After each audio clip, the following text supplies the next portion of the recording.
Total कितना पैसा लोगों का मैनेज करते हो? तो AUM की जहाँ तक आपने बात की तो ग्लोबल मिला के करीब 600-650 मिलियन डॉलर्स है। तो आपने फर्स्ट टाइम स्टॉक मार्केट्स में कैसे इन्वेस्ट किया था, एंड डू यू रिमेंबर आपने फर्स्ट स्टॉक कौन सा खरीदा था? City bank was setting up a subsidiary in India and those days they could not set up a 100% subsidiary. तो जो भी था कि मतलब अगर वो they could take only 60%, so the balance 40% they offered to employees. कुल मिला के कुछ 25,000 रुपए उसमें लगाए थे और वो सिटी कॉप सिक्योरिटीज होके उसमें 1 करोड़ में एग्जिट मिला।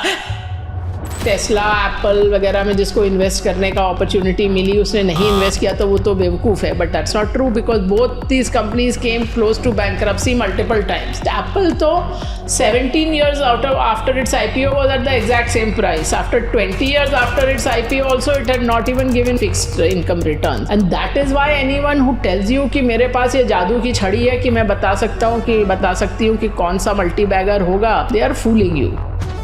And what about gold? What's your view? Especially like the gold has been like going very high in the last few months. तो गोल्ड लोग सोचते हैं कि सेफ हेवन है। तो 1980 में जो गोल्ड का प्राइस था $666 पहुंचा था 1980 में। उसके 19 साल बाद 1999 में guess what was the price? $1,000? $255. It was down 62% in 19 years. It crossed that 1980 high in 2007. From the next high, it fell 40%. So that is how volatile gold is. And इसमें आपने एक चैप्टर में भी लिखा है like PE multiple, you call it a much abused PE multiple. So exactly what is the thesis and how much factor do you give to the price earnings multiple before you invest in a company? See, price earnings multiple is a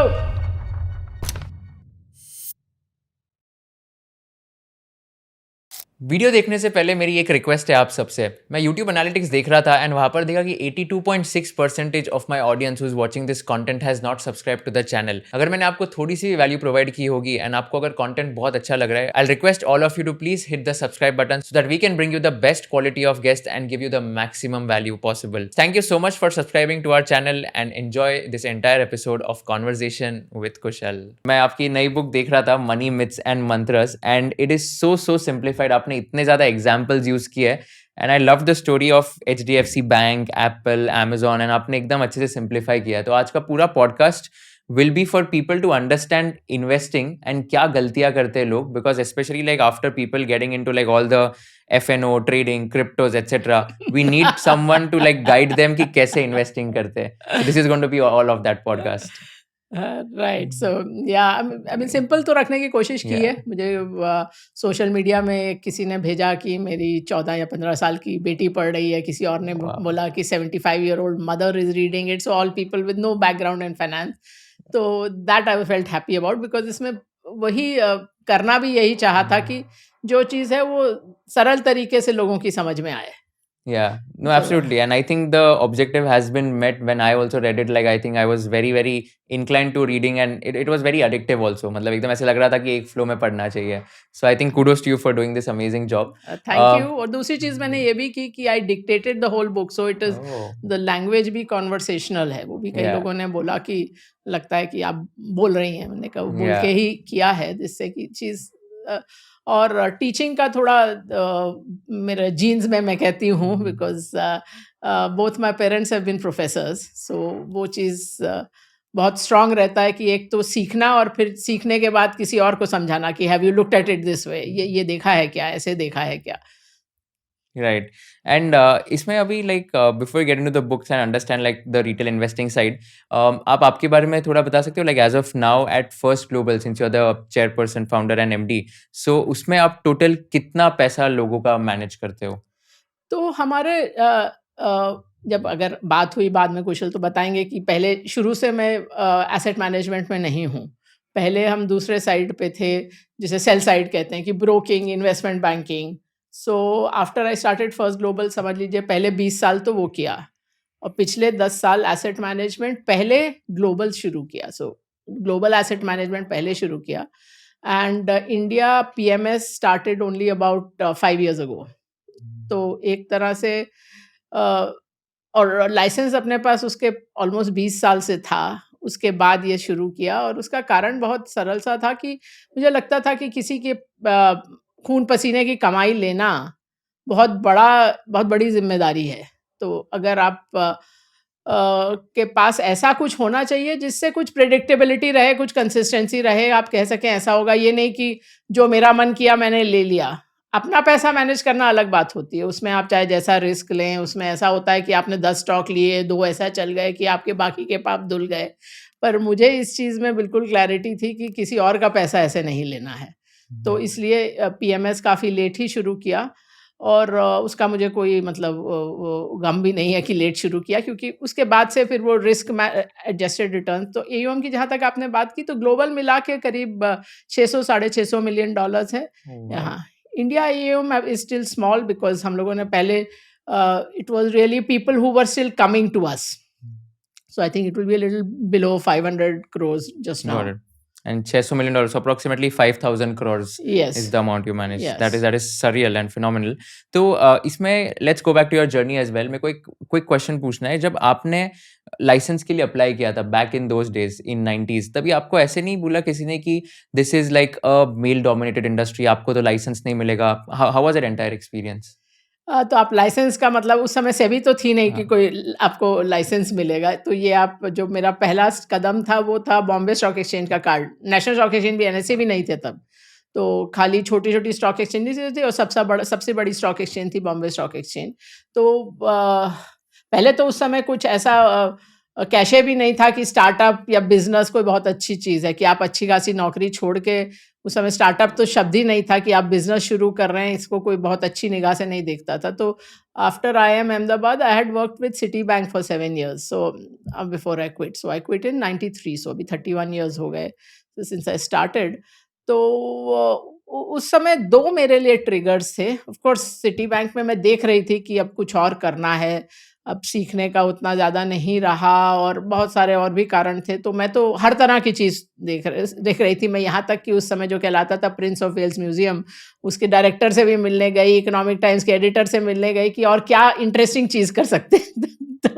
तो ढूंढ तो मैं रही थी। तो 2 ऐसे triggers थे। एक तो डॉक्टर मनमोहन सिंह का बजट आया था लिबरलाइजेशन के बाद, जब उन्होंने कहा कि फॉरेन इंस्टीट्यूशनल इन्वेस्टर्स इंडिया में अलाउ किए जाएंगे, तो मैंने कहा अब मार्केट प्रोफेशनलाइज होगी, बिकॉज उसके पहले सिक्योरिटीज रिसर्च या इक्विटी रिसर्च नाम का कोई जानवर ही नहीं था। यहाँ तक कि IIM अहमदाबाद में कोई कोर्स ही नहीं था, क्योंकि वो करियर एग्जिस्ट ही नहीं करता था। तो वो एक ट्रिगर था। दूसरा ट्रिगर था कि बॉम्बे स्टॉक एक्सचेंज ने एडवर्टाइज किया कि हम लोग 71 नए मेंबरशिप्स देंगे टू प्रोफेशनल्स। उस समय BSc का जो कार्ड कहलाता था, BSc मेंबरशिप का मार्केट प्राइस होता था 2 करोड़। ये मैं अर्ली 90s की बात कर रही हूँ। तो और ये वो दे रहे थे 55 लाख में, तो 55 लाख भी बहुत बड़ा अमाउंट था भी नहीं अपने पास तब, लेकिन कहा कि देखते हैं, मतलब लोगों ने कहा अप्लाई भी मत करिए, क्योंकि BSc ब्रोकर्स क्लब है, उसमें भी 80% गुजराती है, 20% मारवाड़ी है, आप बिल्कुल आउटसाइडर हैं, and plus as you said कि you are also a woman. तो इवन जब मैंने join Citibank in the entire investment bank, and this I am talking जो समय मर्चेंट बैंकिंग कहलाता था, ट्रेजरी, मनी मार्केट, ट्रेडिंग, सब मिला जुला के भी पूरी कंट्री में I was the only woman officer. So but ये चीज़ मेरे कभी दिमाग में बहुत ज़्यादा आई नहीं, मतलब this was never a big thing in my mind. I mean I am Fairlie gender agnostic. मुझे लगता था क्या फ़र्क पड़ता है, काम में आदमी है औरत है, क्या फ़र्क पड़ता है। ऑफ कोर्स सब लोग ऐसा नहीं सोच रहे थे, पर ये चीज़ मेरे दिमाग में कोई बहुत भार नहीं वो कर रही थी। और for that matter even at IIM I remember when I topped in the first year, लड़कियों ने कहा अरे लड़कों को हरा दिया। मैंने कहा इसमें लड़की लड़का आता कहाँ से है। अब मैं फिर भी थोड़ा अंडरलाइन करती हूँ इस चीज़ को, बिकॉज मुझे ये समझ में आया है कि girls and young women need more role models, that when they are talking of a CEO और अ साइंटिस्ट और a astronaut, they should also visualize a woman. So that's the only reason why I underline the woman part. So मैं ये भी बोलती हूँ कि ये जो मैनिफेस्टेशन बोलते हैं, visualisation of goals etcetera, so the BSc card for me was the biggest example that it works, because there was little logical thing that you would get it, but I finally got it, and in the end उन्होंने time भी काफ़ी लगा दिया, 2 साल I think almost लगाए, तो उसमें तब तक बीच में पैसे भी आ गए, और अंत में मुझे उन्होंने अपनी तरफ से वैसे कोशिश की कि ना दें, लेकिन अंत में मुझे ये चीज़ मुझे मालूम भी नहीं थी कि उनके मार्किंग सिस्टम में है। मुझे 2 एक्स्ट्रा मार्क्स मिले अपने IIM के गोल्ड मेडल के, and that pushed me over the cut off. So मैंने कहा इस लिस्ट पे टॉप नहीं करना है। 71 में से आई थिंक 69 नंबर पे थे, पर लिस्ट में आना था, वो आ गए। तो उसके बाद से रियल जर्नी शुरू हुई। वैसे मैंने रिज़ाइन तो पहले ही कर दिया था बीएससी कार्ड मिलने के पहले ही कि ये ब्रोकिंग शुरू करेंगे। तो in the 90s, the whole thing was being on the broking and investment banking side. So जो आप QIP कहलाता है, तो थोड़ा मतलब very selectively I used to do the QIPs and of course become very large institutional brokers, all on the strength of our research. और research में भी आई वॉज वेरी क्लियर, जब ये FIIs आए तो साथ में फॉरेन ब्रोकर्स भी आए एंड ऑन पेपर उनका 50 60 70 साल का पेडिग्री था, पुराने पुराने फर्म्स थे वॉल स्ट्रीट के, सब आए। तो मुझे शुरू में लगा कि इनसे बहुत सीखने को मिलेगा, तो शुरू में तो 1-2 रिपोर्ट्स मैंने देखी उनकी, पर मैंने कहा ये तो बेकार है सब, मतलब मुझे ना क्वालिटी कंटेंट में लग रही है, ना प्रेजेंटेशन में लग रही है। उसके बाद मैंने कभी कंपटीशन का काम देखा ही नहीं, ना ही मैंने कभी रिसर्च एनालिस्ट हायर किए कंपटीशन से। I always hired freshers. So it is difficult to train freshers, but I said unlearning of something I don't like is more difficult. So I have always been a first principles learner कि ठीक है किताब से सीखेंगे, खुद सोचेंगे, data collect करेंगे, उसको टेस्ट करेंगे. So 90s में became very large institutional brokers. End of the 90s was kind of the next step, and the next step was going global. And उसके पीछे एक तो बड़ा कारण था एशियन क्राइसिस। सो वो एक साल जो 98-99 का एशियन क्राइसिस का था, उस एक साल में आप डॉलर टर्म्स में ये सब जो साउथ ईस्ट एशियन मार्केट्स थे सबको देखें तो 50 से 90% घटे। ताइवान 50% घटा, इंडोनेशिया 90%, और ये सब साउथ कोरिया, फिलीपींस, थाईलैंड वगैरह 50 और 90 के बीच में। एंड सिटी बैंक के टाइम में I had spend 6 months in Indonesia. मुझे लगा कि अरे इंडोनेशियन होते तो आज 90% नेटवर्थ वाइप आउट था। तो that was one trigger, and the other trigger was simply that I was getting bored. I said for me the thrill is always in the learning. So I said कब तक वही मतलब HDFC, Infosys, HPCL, BPCL वही companies करते रहेंगे, Bajaj auto कुछ और करते हैं। तो और उस समय तक ये सब जो एज आई सेड क्लाइंट्स तो थे ही FIIs, उसमें भी आपकी दोस्ती हो जाती है, not just with the India fund manager, उसके बॉस का बॉस, सब दोस्त हो जाते हैं। अभी भी मतलब कई लोग उस बिजनेस में है भी नहीं पर दोस्त हैं। तो उस समय जब सोचा ग्लोबल जाने का, तो उनसे पूछा कि क्या ख्याल है, तो उस समय तक किसी ने सोचा ही नहीं था ग्लोबल जाने का, और for that matter offshoring research ऐसा कुछ था ही नहीं। तो दे सेड कि ऐड अ थाईलैंड और a Philippines emerging market fund manager, same रहेगा, आपको कुछ वहाँ भी धंधा दे देगा। मैंने कहा उसमें क्या मजा है, देखो वेस्ट जाना है, बड़ी मार्केट जाना है। बोला बड़ी मार्केट में आपका कौन सुनेगा, यू आर अ नोबडी। मतलब they have the Citicorps and the Merrill Lynches and Morgan Stanleys and all that, तो you what are you, why would anybody listen to you. So मैंने सोचा, मैंने कहा कि अगर लगता है कि अपने को आता है ये रिसर्च करना, तो why can't I do it. So against all advice in 99 we became members of the London Stock Exchange. So we were not just the first Indian, we were the first Asian firm other than Japanese were the only ones who had gone west. उसके अलावा कोई नहीं गया था। तो 99 was LSE and I think NASD मिलते मिलते beginning of 2001 हो गया था। तो अभी मतलब 25 years we've been global.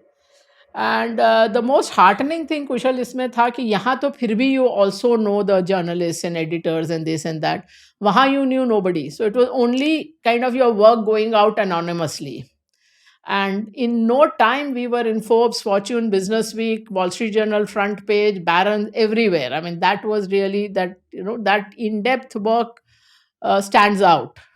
Because उतना घुस के कोई काम नहीं करता, अपना तो जुनून है कि समझना ही है. And Ramesh Damani, who's written the foreword for this book, I remember back then I walked into a party and Ramesh came up to me and said, Devina, you can retire today. I said, what happened, Ramesh? Well, have you seen Barron's? I said, nahi. The Barron's used to have this very legendary columnist called Alan Abelson. Matlab, he was like a decades-long veteran, and he said, look at what he has written, that First Global's research is credible and often more than that. He said कि मैंने पढ़ा, मैंने सोचा कि it can't be our First Global, but then I realized it was you. So so that was heartening. Even macroeconomics, everything. I mean, if you're looking at a macroeconomic index, you have to look at how the index is constructed, उसके क्या सर्वे में questions क्या हैं, तो उस level तक कोई घुसता नहीं है। तो if you do that, you stand out and your work stands out. And I've never had a problem with being in a minority of one कि अगर ठीक से काम किया है, सब लोग क्या कह रहे हैं उनको कहने दो। जो चीज़ अपने को ठीक लगती है वही बोलना है। So no filters also on any other thing that people would not say। अभी भी वही डेटा तो वही है ना कि आपको सेल नहीं मिलेंगे कोई भी ब्रोकिंग रिपोर्ट्स में। The percentage of sells is minuscule compared to the number of buys because you don't want to uh, put off the company, you don't want to put off your client who might be a large holder in that company। So ये चीज़ हमारी शुरू से रही है कि जो अपने को जहाँ तक समझ में आता है we'll say it as it is। And the other thing which we changed about was the way research was written to make it interesting so that people at least read। So आपने HDFC bank की report का नाम लिया। So this report was written a year after HDFC Bank's IPO, so 1996। In fact तब तक वो BSE और stock exchanges में आपको कॉर्पोरेट मेंबरशिप भी अलाउड नहीं थी। तो this was a proprietorship. So उसमें नीचे वही लिखा है associate member messrs Devina Mehra. तब तक फर्स्ट ग्लोबल नहीं हुआ था कि because it was not allowed. और उसके कवर पे है this is as I said 1 year after the IPO, so there's a baby saying this is where it is at 1, and then it had Arnold Schwarzenegger who was the reigning Mr. Universe, so this big bodybuilder, and saying this is where it will be। So अभी तक भी कोई HDFC bank में जिसने काम किया है वो मिलता है तो everybody remembers that report because so that was उस समय term clickbait नहीं exist करता था, but we used to tell our analysts कि सबसे पहले you have to get read। So I mean work should be great, but there has to be something on the cover page that gets the fund manager to open the report, because most reports, and उस समय physical reports जाती थी ना, we used to see कि fund managers throw away most reports unopened, मतलब वो लिफाफा भी नहीं खोलते थे, and कईयों का लिफाफा खोला, cover देखा, and like that। So you have to first get read। So it was like quite a journey। So as I said, like the first phase was this being a broker, then we went global, and then finally in the last 10 years you moved from servicing fund managers to becoming a fund manager, because beyond a point it becomes frustrating कि आप किसी को समझा रहे हो, लोग समझ नहीं रहे हैं। जैसे वो 2008-9 में I remember going around to all the mutual funds saying that this whole story of the first for telecom and then for these infrastructure companies, there's a bust coming, because that's like very clearly the return on equity on all these construction companies is just declining। But जब वो boom चल रहा होता है कोई सुनता नहीं है बात, तो then you think yeah, you want to be the one pulling the trigger, so move to the asset management side yourself। My first investment turned out so well, which I say is 100% luck and 0% skill, which was that Citibank was setting up a subsidiary in India, and those days they could not set up a 100% subsidiary। तो जो भी था कि मतलब अगर वो they could take only 60%, so the balance 40% they offered to employees, and bought that, and then there was a rights issue also। I think कुल मिला के कुछ 25,000 रुपए उसमें लगाए थे, और वो सिटी कॉप सिक्योरिटीज होके उसमें 1 करोड़ में एग्जिट मिला। तो that was like so as I said 100% luck, 0% skill। 25,000 rupees आपने इन्वेस्ट किया था and you exited at 1 crore approximately। and in what time span? Not very long, maybe 5-7 years, I don't remember exactly। Wow। so And you call this as pure luck? Of course it is pure luck। इसमें तो so you should be clear। See, investing, as in most things in life, even today, is a game of skill and luck। I mean, the only game of pure skill is chess। I can't think of anything else in life which doesn't have an element of luck। So what happens is कि आप किसी से पूछो कि आपका जो पिछले साल का या पिछले क्वार्टर का जो परफॉर्मेंस है उसमें कितना स्किल है और कितना लक है, तो उसका आंसर एक ही चीज़ पे डिपेंड करता है कि आपने अभी अच्छा किया कि नहीं किया। अगर अच्छा किया तो आप बोलेंगे मैं तो ये जीनियस था या थी, मैंने तो ऐसे ऐसे स्टॉक निकाले, देखो क्या ब्रिलियंट परफॉर्मेंस रहा, यू एट्रीब्यूटेड टू स्किल।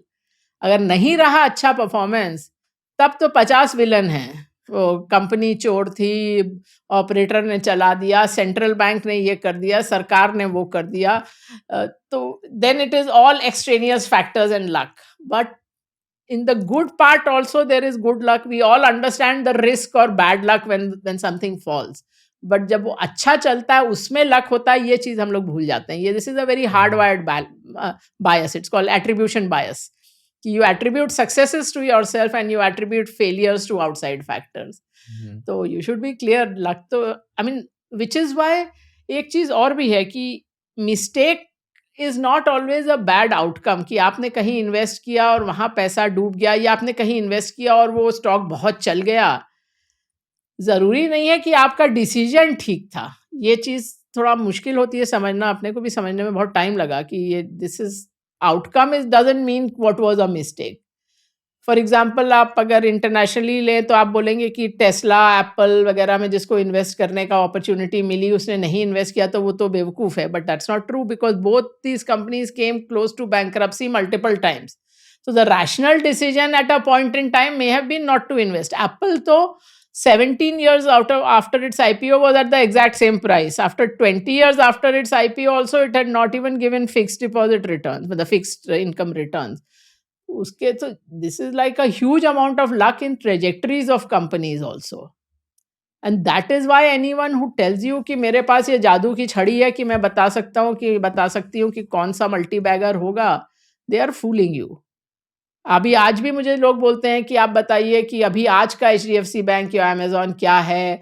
मेरा बच्चा हुआ है, मैं उसके लिए क्या खरीद के 25 साल भूल जाऊँ? मैंने कहा जो आपको ये बता रहा है ना कि उसके पास ये क्रिस्टल बॉल है, वो धोखा दे रहा है। बिकॉज़ दुनिया में आज तक एक इन्वेस्टर, एक फंड मैनेजर नहीं रहा जिसका आप 100% तो छोड़िए 50% स्टॉक्स भी मल्टी बैगर्स रहे हों। वो किसी को नहीं मालूम रहता है। आई मीन आप राकेश झुनझुनवाला को ले लीजिए। अब उससे जब मिलते थे वो अलग-अलग स्टॉक्स की बात करता था। अब उसको थोड़ी मालूम था कि मेरा सारा पैसा टाइटन, क्रिसिल और लुपिन में बनेगा। और दूसरी बात एक ये भी है कि आप सोच रहे हैं कि हाँ, टाइटन में उसने बहुत अच्छा स्टॉक निकाला और बहुत ही अच्छा उसका इस कारण उसका पैसा बना। नहीं, आप टाइटन की कहानी पढ़िए। अभी रिसेंटली मैंने टाइटन के सीईओ के पढ़ा था the Tanishq story. And for me the big take away was कि how many times that jewellery business came close to being shut down. वो तो था कि Tatas are benign venture capitalist, कि आप जाके मैनेजमेंट कह रहा है कि 6 महीने और दे दो, 1 साल और दे दो, तो बोलेंगे हाँ ठीक है देख लो। But so many times that jewellery business went like this, and so many times they made I think what were key strategic errors. So you don't know what will be the survivor of any of these. मतलब कोई 1996 में Aditya Puri also could not say कि ये HDFC bank की trajectory होगी, और Amazon में Jeff Bezos, मतलब he might have wanted to become, but I don't think he could have said कि मैं एक दिन वर्ल्ड का रिचेस्ट हो जाऊंगा. तो ये सब चीज़ें किसी को नहीं मालूम रहती है। ऐसी किसी के पास जादू की छड़ी नहीं है। इसीलिए मैं हमेशा बोलती हूँ कि आप अपने पोर्टफोलियो के लिए सबसे अच्छी चीज़ ये कर सकते हैं कि जिस समय निवेश कर रहे हो अपने को बोलेंगे हो सकता है मैं गलती कर रही हूँ। बिकॉज़ आप जितने भी चीज़ों में निवेश करेंगे उसमें कम से कम भी नहीं तो 25% तो एकदम ही डड निकलेंगे, जिससे आपको निकल जाना चाहिए जल्द से जल्द। अगर ये 2020 के कोविड देखने के बाद भी आपको ये समझ में नहीं आया कि ज़िंदगी में सब कुछ प्रेडिक्टेबल नहीं है, लक का भी बहुत बड़ा हाथ है, तो आपको कब समझ में आएगा? और एक तो है कि आप ठीक है 2020 के शुरू में आपको नहीं मालूम कि पैंडेमिक आएगा, लेकिन अगर मैंने आपको शुरू में कहा होता कि ये ऐसा कुछ होगा जिसमें 70 लाख से ज़्यादा लोग मर जाएँगे, जिसमें ये आपका एयरलाइन, होटल, रिटेल, ऑटोज़, ये सब बिज़नेस ज़ीरो ही हो जाएँगे, बाकी बिज़नेसेस में भी बहुत नेगेटिव इम्पैक्ट आएगा, तो कभी आप सोच सकते थे कि बुल रन आएगा? So that is the thing. अभी हाइंडसाइट में सब हम लोग को लगता है कि हाँ, ये तो प्रेडिक्टेबल था, सेंट्रल बैंक्स ने लिक्विडिटी डाली, ये किया, वो किया। ये सब कहानियाँ बाद में बनती हैं। वो एक किताब है, everything is obvious once you know the answer. So आप हाइंडसाइट में उसकी कहानी अच्छी सी बना लोगे, but future is always unpredictable. और in hiring freshers that was also one thing, because हमारा जो एजुकेशन सिस्टम है सब जगह ही, और हमारे यहाँ थोड़ा ज़्यादा ही, आप इंजीनियर एमबीए हो, आपको लगता है कि एक सवाल का एक ही जवाब होता है। तो ये समझना कि लाइफ प्रोबेबिलिटी है, लाइफ में आगे निश्चित नहीं है कि यही रास्ता रहेगा, ये बात समझना सबसे ज़रूरी होता है बाज़ार में। Right. Since you mentioned about Mr. Rakesh Jhunjhunwala, I had hosted two of my friends, Aditya Kundawar and Neil Borate. उन्होंने एक बुक लिखी है the big bull of Dalal street on Rakesh Jhunjhunwala and उसमें मैं पढ़ रहा था तो वन की insight which they also told in the podcast was that Rakesh Jhunjhunwala did not make money in a lot of years like उन्होंने पैसा बनाया था कुछ कुछ सालों में बट बहुत सालों में उन्होंने नहीं भी बनाया पैसा and he was okay with that fact and that is very important हाँ वो वन थिंग टू एक्चुअली उन्होंने लर्न बुक में हाईलाइट नहीं किया था but for me that was the insight of the book so I wrote या about it multiple times so oh अब I अच्छा थिंक हाँ आई सेड लाइक उस बुक का सार is that one line that Rakesh says I made money from 1989 to 1992 from 2003 to 2007 and 2009 to 11 and in between there were even 5 years when I didn't make money so they या had not highlighted it in the book but I started highlighting it so because to me that was the key that his superpower was not stock picking his superpower was understanding that equity market returns are lumpy कि आपको 2 साल का return मतलब 5 साल का return 2 साल में मिल जाएगा फिर कुछ नहीं मिलेगा और वाइस वर्सा आई मीन आप यही सोचो कि 1994 से 2003 तक सेंसेक्स का नेट रिटर्न वो zero and then 2003 to 2007 it went up 6 times that's how skewed markets can be so for me that book that was the only real insight in that book so Yeah. And also, like, let's talk about your best and worst investment in terms of the last 31 years of your career. आप कौन सी investment को best बोलोगे and कौन सी investment को worst बोलोगे? So the most memorable, as I said, in India was HDFC Bank. Mhm. And HDFC Bank, incidentally, I mean, this is also sometimes I ask as a quiz कि that of 4,000 odd companies that are listed in India. आप आज की date में कोई भी research report उठा लो तो unless the company is currently making a loss, what do you see? That profit will grow by X% for the next 5 years. उसके बाद अगर वो discounted cash flow निकाल रहे हैं तो terminal value में भी ये growth rate है. सो वो अगर आप वो चीज़ अगर आपने देखी उसके बाद मैं आपसे पूछूं कि 4,000 कंपनी आज की डेट में ट्रेड करती हैं तो उसमें कितनी कंपनीज हैं जिन्होंने 10 साल प्रॉफिट ग्रोथ हर साल मतलब ये भी नहीं मैं कह रही हूँ 10% कंपाउंडेड मैं कह रही हूँ greater than zero profit growth but every year for 10 years guess how many there are So, I mean, I've you've seen seen your that. podcast, हाँ, so I know the answer. It's हाँ, 17, but I was very shocked when I heard कि सिर्फ 17 companies है हाँ जो 10 पर like हाँ year और on year 20 साल की grow एक ही किया है। कंपनी है HDFC बैंक अच्छा, ये मेरे को नहीं पता था। हाँ सो 20 साल Okay. हम लोगों ने जब 1.5 साल पहले किया था तब सुप्रीम इंडस्ट्रीज और HDFC बैंक थे अब फिर सुप्रीम का अगले साल डिक्लाइन आ गया तो अभी फिलहाल खाली HDFC बैंक पर अगर मैं बोलूँ कि मुझे हाँ 1996 में मालूम था कि HDFC bank is going to have this trajectory that is nonsense see at a time when you have a buy on a stock और recommend a stock at the most you can say कि ये दुगना होगा तिगना होगा उसके आगे की visibility किसी की नहीं है जैसा मैंने कहा आदित्य पुरी की भी नहीं थी और जेफ बेजोस की भी नहीं थी कि this is going to be a 20-year trajectory और Excel is very attractive to tell you fairy tales. So आप इस तरह की बहुत कहानियाँ देखेंगे कि ये अब अगले 10 साल 20% से अर्निंग ग्रोथ होगी यहाँ पहुँचेगा उसके बाद ये मल्टीपल होगा you're not even putting any basic filters कि if that happens then you know what size will it be compared to the industry at that time or even the GDP at that time so ये किसी को मालूम नहीं रहता है it is only in hindsight as I said so the only way to play the and मतलब किसी के पास मतलब आप लोग बोलते हैं ना वॉरेन बफेट बहुत सोच समझ के खरीदता है और फिर उसको रखे रहता है but what is the data he sells more than 50% of what he buys within 6 months 85% of what he buys within 2 years Oh, so okay. always look at the data this is what I say that you know कहानियां तो बहुत तरह की आपको सुनने को मिलेगी और इंसानों को कहानियां बहुत पसंद हैं आंकड़े याद नहीं रहते हैं कहानियां याद रहती हैं बट ये ट्रैप है बिकॉज बाजार को कहानियों से कोई मतलब नहीं because the market is not a human being Yeah.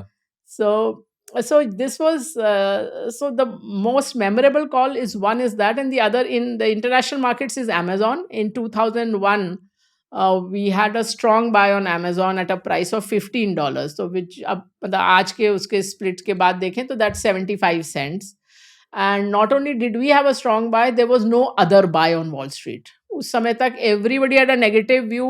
That week, Business Week had a cover कि can Amazon survive? Everybody said Amazon is going bankrupt. I don't know what they were looking at because हमने see HDFC Bank was a if you want I'll come back to it. That was a number plus call, but this was a pure numbers call because last quarter of 2000 for the first time Amazon had made substantial cash flows.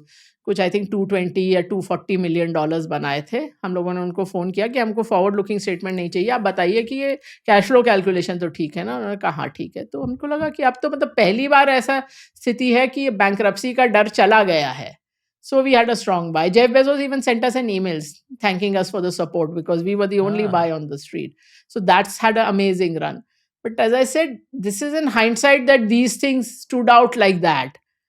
आप उस समय नहीं कह सकते थे कि यही 2 stock हैं जो 20 साल ऐसा चलेंगे. मालूम होता तो फिर you would have put all your money in those 2 stocks. So वो and sometimes they said decision और outcome are different things. So one of the big money making things for me I think was a mistake because वो एक stock खरीदा, वो वहां से 90% गिर गया, फिर उसके बाद 40 गुना हो गया.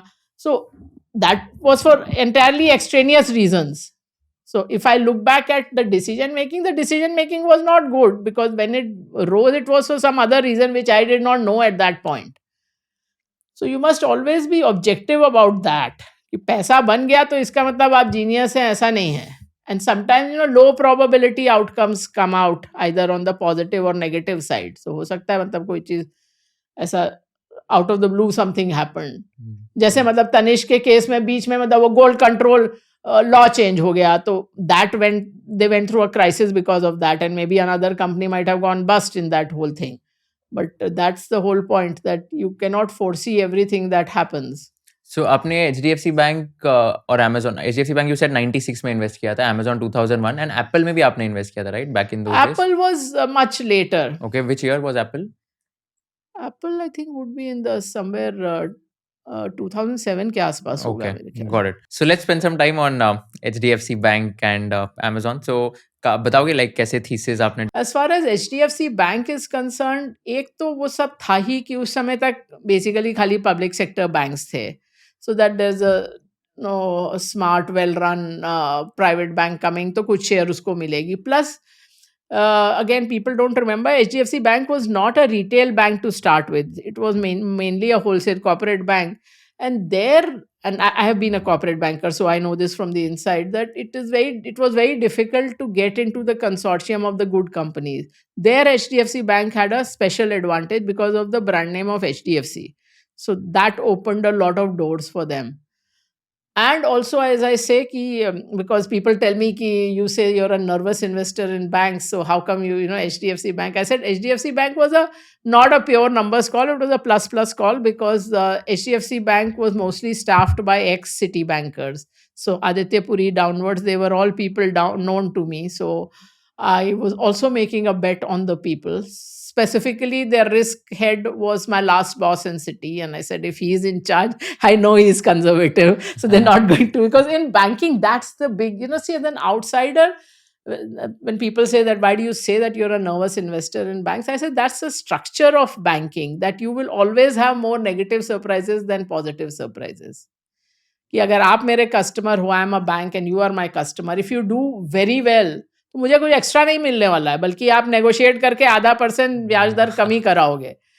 और लेकिन अगर कुछ गड़बड़ हुई तो उसका हिट मेरे पे है. प्लस ये लेवरेज बिजनेस है कि आपने मतलब मोटा मोटा 10 रुपए डाले हैं और उस पर 9 का लेवरेज लिया हुआ है, तो अगर पूरे एसेट बुक में से 5% का हिट है तो आपके कैपिटल का तो आधा सफाया हो गया. तो ये that's the end people remember कि हाँ HDFC बैंक और कोटक में इन्वेस्ट किया होता तो ऐसे कंपाउंडिंग होती. मैंने कहा याद रखिए कि उस समय कितने लोगों को बैंकिंग लाइसेंस मिले थे, उसमें कितने सारे तो Times Bank, Global Trust Bank, Yes Bank का इतना बड़ा क्राइसिस हुआ, Centurion Bank, public sector banks कितने सारे मर्ज करने पड़े हैं. तो that's the nature of banking that there are always negative surprises. तो इसमें यही था कि ये बेट था कि हाँ ये लोग कंजर्वेटिव हैं and have the ability to grow business. So that was the bet. But I mean, not that you knew, as I said, कि उस समय की 20 साल का trajectory ये है. But at the moment, that was the bet. सी और बहुत सारी कहानियां बन जाती हैं। जैसे एप्पल का आपको 2 लाइन की स्टोरी आप किसी से पूछो तो बोलेंगे कि देखिए स्टीव जॉब्स वापस आया और एप्पल ने बहुत अच्छा किया। मैंने कहा डेटा देखो, after Steve Jobs came back, not for 1 year, not for 2 years, for 7 whole years Apple did nothing. मतलब 1 साल मार्जिनल प्रॉफिट आता था, 1 साल मार्जिनल लॉस आता था। टिल उनका वो जो म्यूजिक वाला that what was it? IPod. IPod, हाँ, वो बड़ा हिट हुआ। तो it wasn't as if he was this genius, उसको मालूम था कि हाँ, यही प्रोडक्ट बनाना है। तो फिर मतलब then after coming back also 7 साल why would they have floundered? So again stories and data hmm, अलग-अलग चीज़ होती है। तो या आपकी जो वन लाइन स्टोरी होती है कंपनी की, आप असल में पढ़ें तो वो अलग ही कहानी होती है। सो एप्पल में 2007 में ऐसा क्या आपने ट्रिगर पॉइंट देखा एंड आपने इन्वेस्ट किया कंपनी हाँ, में? उस समय मतलब वही यही सब, मतलब you could see all these many businesses taking off. But that was not as big a call I would say as these 2। So let's talk about some of the things from your books also and इसमें काफ़ी सारे interesting chapters भी है and what I have done is like ये सारे questions है these are from और on behalf of the retail investors. तो हाँ, हाँ, ऑफ बेसिकली कोर्स। ये क्वेश्चन मतलब एक जो रिटेल जनता है, आम आदमी जिसको जी। इन्वेस्ट करना है उसके बिहाफ पे and I am also in that audience segment itself. So सबसे पहले असेट एलोकेशन की बात करते हैं। There is a chapter on asset allocation.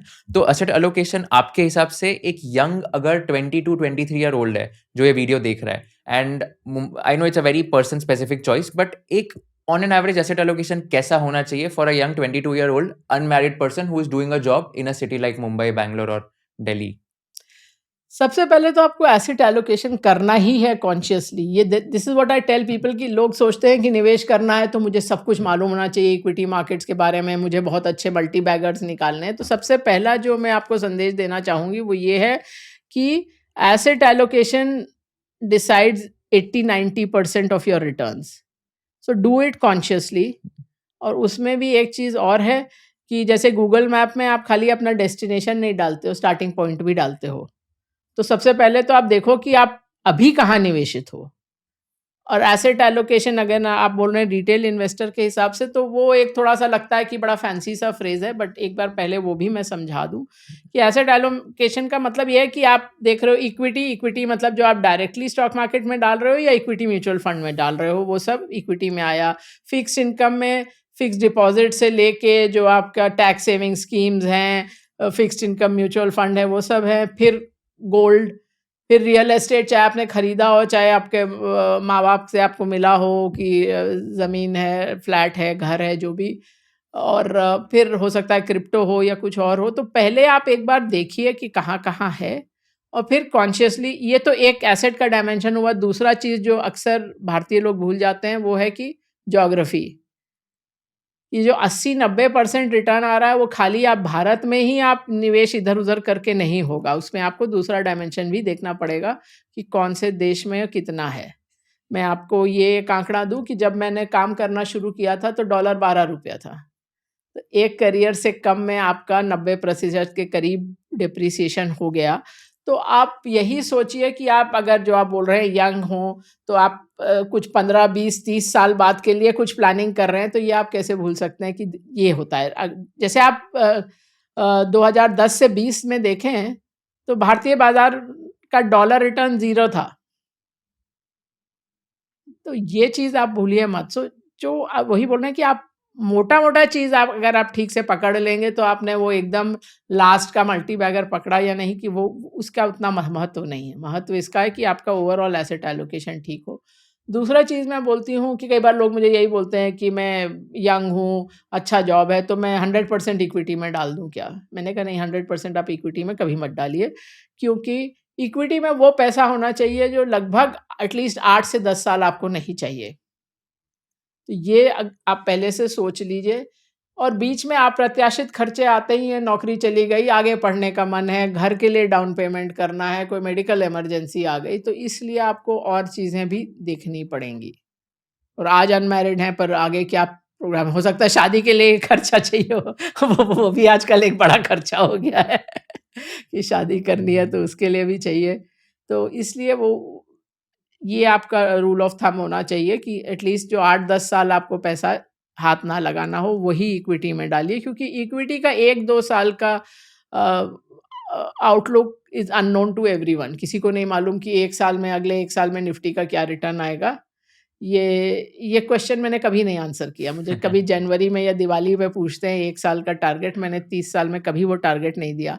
और पिछले 2 साल पहले मुझे उसके लिए टर्म समझ में आया, वो डैनियल kahneman की नॉइज़ में, objective ignorance, and he defines this कि things not only that you don't know but you can not know. तो इससे बड़ी बेवकूफ़ी तो कुछ नहीं है कि आप उसके बारे में बड़े कॉन्फिडेंस से बोल रहे हैं, things you can not no. और अभी ब्लूमबर्ग ने ये डेटा निकाला, बिकॉज़ वहाँ तो बहुत सालों का डेटा है ना, कि ये सब सारे जो बड़ी वॉल स्ट्रीट फर्म्स हैं या बड़े बैंक्स हैं, वो तो हर साल S&P का टारगेट देते हैं।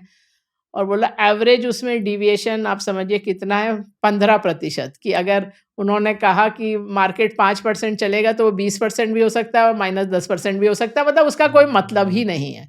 और जैसा कि इन सब चीज़ों में होता है, everybody wants to be in consensus कि गलत है तो सब लोग गलत हैं साथ में। तो इसलिए ज़्यादातर वो लोग 0 और 10% के बीच का नंबर देते हैं, जबकि पिछले 100 सालों में S&P का 0 और 10% के बीच का नंबर खाली 14 बार आया है। तो ये खाली सेफ जगह है, और कोई देखता नहीं है कि आप आज ये बोल रहे हो जनवरी में कि हाँ 2025 में ये रिटर्न आएगा, या अभी इस फाइनेंशियल ईयर में कि हाँ ठीक है अगले मार्च 26 तक ये रिटर्न आएगा। पर कोई देखने नहीं वाला है बाद में कि पिछले 10 साल आपने क्या बोला था और उसका क्या रिजल्ट आया था। तो इसलिए वो मोटी बात ये है कि इक्विटी में 1-2 साल में क्या होने वाला है, इसका कोई भी दावे से कुछ नहीं कह सकता। तो इसलिए वो ही पैसा होना चाहिए जो आपको जो अभी हम लोगों ने राकेश के बारे में बात करते हुए भी बात की कि रिटर्न बहुत लंपी होता है इक्विटी मार्केट्स में। तो वो आपका 2010 से 20 तक खास कोई रिटर्न नहीं आया, इसी कारण पिछले 5 साल आपको इतना ज़्यादा रिटर्न मिला। राइट। तो इसमें एक स्पेसिफिक कोई ऐसे परसेंटेजेस है आपके हिसाब से कि इतना परसेंटेज आप इक्विटी में डालो, इतना डेट में डालो, इतना रियल एस्टेट या गोल्ड में डालो, ऐसे कोई रूल देखिए ऑफ थंब है? मेरा हिसाब से, मतलब मैं एग्जैक्ट तो नंबर नहीं, ऐसा कि आपने बोला हर एक की स्थिति अलग होती है, कि आपके माता-पिता आप पे निर्भर हैं कि नहीं, कि उनका अपना अलग है, आपको खाली अपने को ही देखना है, उस पर एक तो ये बड़ी चीज़ है। दूसरा, जहाँ तक रियल एस्टेट का प्रश्न है, मेरा अपना मानना रहता है कि मतलब I am happier with liquid things. और रियल एस्टेट में एक तो ये भी बात है कि आप जो अगर पूरे देश का जो रियल एस्टेट का जो भी इंडेक्स देखें तो उसमें रिटर्न कुछ खास आया नहीं है, बहुत लंबे समय तक भी आप देखें तो वो एक एनेक्डोट होता है कि हाँ मेरे अंकल का प्लॉट था ग्रेटर नोएडा में या गुड़गांव में और वो इतना अप्रिशिएट कर गया, but that is not how it happens. अभी भी, अब तो खैर कुछ खबरें आने लगी हैं कि मुंबई में रियल एस्टेट में स्लो डाउन आया है, लेकिन उसके पहले भी जब पिछले साल था कि सब बहुत अच्छा चल रहा है, आप किसी से भी बात करें जिनका एग्जिस्टिंग फ्लैट है, जिनका अपना फ्लैट है और अब वो बेचने की कोशिश कर रहे हैं, तो ऐसा कुछ भी उसमें दाम नहीं मिल रहा होता जैसा पेपर में आ रहा होता है। तो आप जब बेचना चाहते हैं रियल एस्टेट तो आपका आसानी से 6 महीना 1 साल तो जाता ही है, और उसके बाद क्या भाव मिलेगा उसका कुछ। तो रियल एस्टेट मेरे हिसाब से तो निवेश करने वाली चीज़ नहीं है। आपको अपना रहने के लिए एक घर चाहिए तो वो उसकी कंसिडरेशन अलग है, वो खाली फाइनेंशियल इन्वेस्टमेंट नहीं है, उसमें बहुत सारी चीज़ें हैं कि बच्चे का स्कूल 10 साल यहीं रहेगा और ये वो। बट अदरवाइज़ मेरे हिसाब से तो कोई बहुत बढ़िया चीज़ नहीं है निवेश करने के लिए। और वैसे भी कुछ ना कुछ तो निवेश हो ही जाता है, चाहे आपने खरीदा हो, चाहे आपके परिवार ने खरीदा हो, वो अलग है। तो आप देखिए, और तो इक्विटी है, फिक्स्ड इनकम में भी फिक्स्ड इनकम म्यूचुअल फंड में आप कभी भी हाई रिस्क की तरफ मत जाइए। इंडिविजुअल कंपनी का बॉन्ड मत लीजिए। मैं हमेशा बोलती हूँ कि आप फिक्स्ड इनकम में जाते हैं कि रिस्क कम करने के लिए, तो आप एक किसी कंपनी पे रिस्क मत लीजिए। बट अगर ट्रिपल ए रेटिंग होगा फिर भी यू वुडंट ट्रिपल ए भी रिकमेंड? क्या मालूम, अब IL&FS का भी ट्रिपल ए रेटिंग था, हाँ, तो या तो तो इसलिए बेटर है कि अब तो फंड का ऑप्शन है ही, तो आप मतलब गिल्ड फंड ले सकते हैं, दूसरे भी और कई तरह के फंड्स हैं, आर्बिट्राज फंड्स हैं, तो वो आप बेटर कि पूल्ड ही में रहिए, क्योंकि अगर रिस्क ही लेना है तो फिर तो इक्विटी है ही। तो ये इस फिक्स्ड इनकम में रिस्क लेने के मैं हिमायती नहीं हूँ कि आप क्रेडिट फिक्स्ड इनकम फंड ले रहे हैं, वो क्योंकि उसमें तो ये रहता है ना कि वो आप यही समझिए कि म्यूचुअल फंड फिक्स्ड इनकम वाला उसी को देता है जिसको बैंक से पैसा नहीं मिल रहा है, तो वो हाई रिस्क होता है। प्लस बैंक का तो फिर भी एक बैंक में आपने बैंक में डिपॉजिट डाला और बैंक का कहीं नुकसान हुआ तो वो सीधा आपका डिपॉजिट हिट नहीं होता है, जबकि फिक्स इनकम में म्यूचुअल फंड में सीधा हिट होता है कि अगर उनका एक भी कुछ क्रेडिट खराब हुआ तो वो सीधा आपके एनएवी में से गया। तो अच्छा, हाँ, तो ये ओके, चीज़ें लोग समझते नहीं है कि फिक्स्ड इनकम म्यूचुअल फंड है क्या चीज़। तो इसीलिए वो फिक्स्ड इनकम म्यूचुअल फंड में आप लो रिस्क एंड पर ही रहिए, got it. High risk and पे क्रेडिट म्यूचुअल फिक्स्ड इनकम वगैरह मत खरीदिए। क्रिप्टो वगैरह खरीदना है तो वो आप 2% 4% तक कर सकते हैं। वो कोई ऐसी चीज़ नहीं है जिसमें आपका 40% होना चाहिए। या एंड आपने गिल्ट एंड आर्बिट्राज फंड्स बोला, क्या होता है इनका मतलब exactly? So arbitrage funds, because of especially of the tax thing, it's an attractive thing because that's a low risk end, मतलब और उसमें tax benefit, it is taxed like equity while being fixed income though. That's the advantage. And what is guilt funds?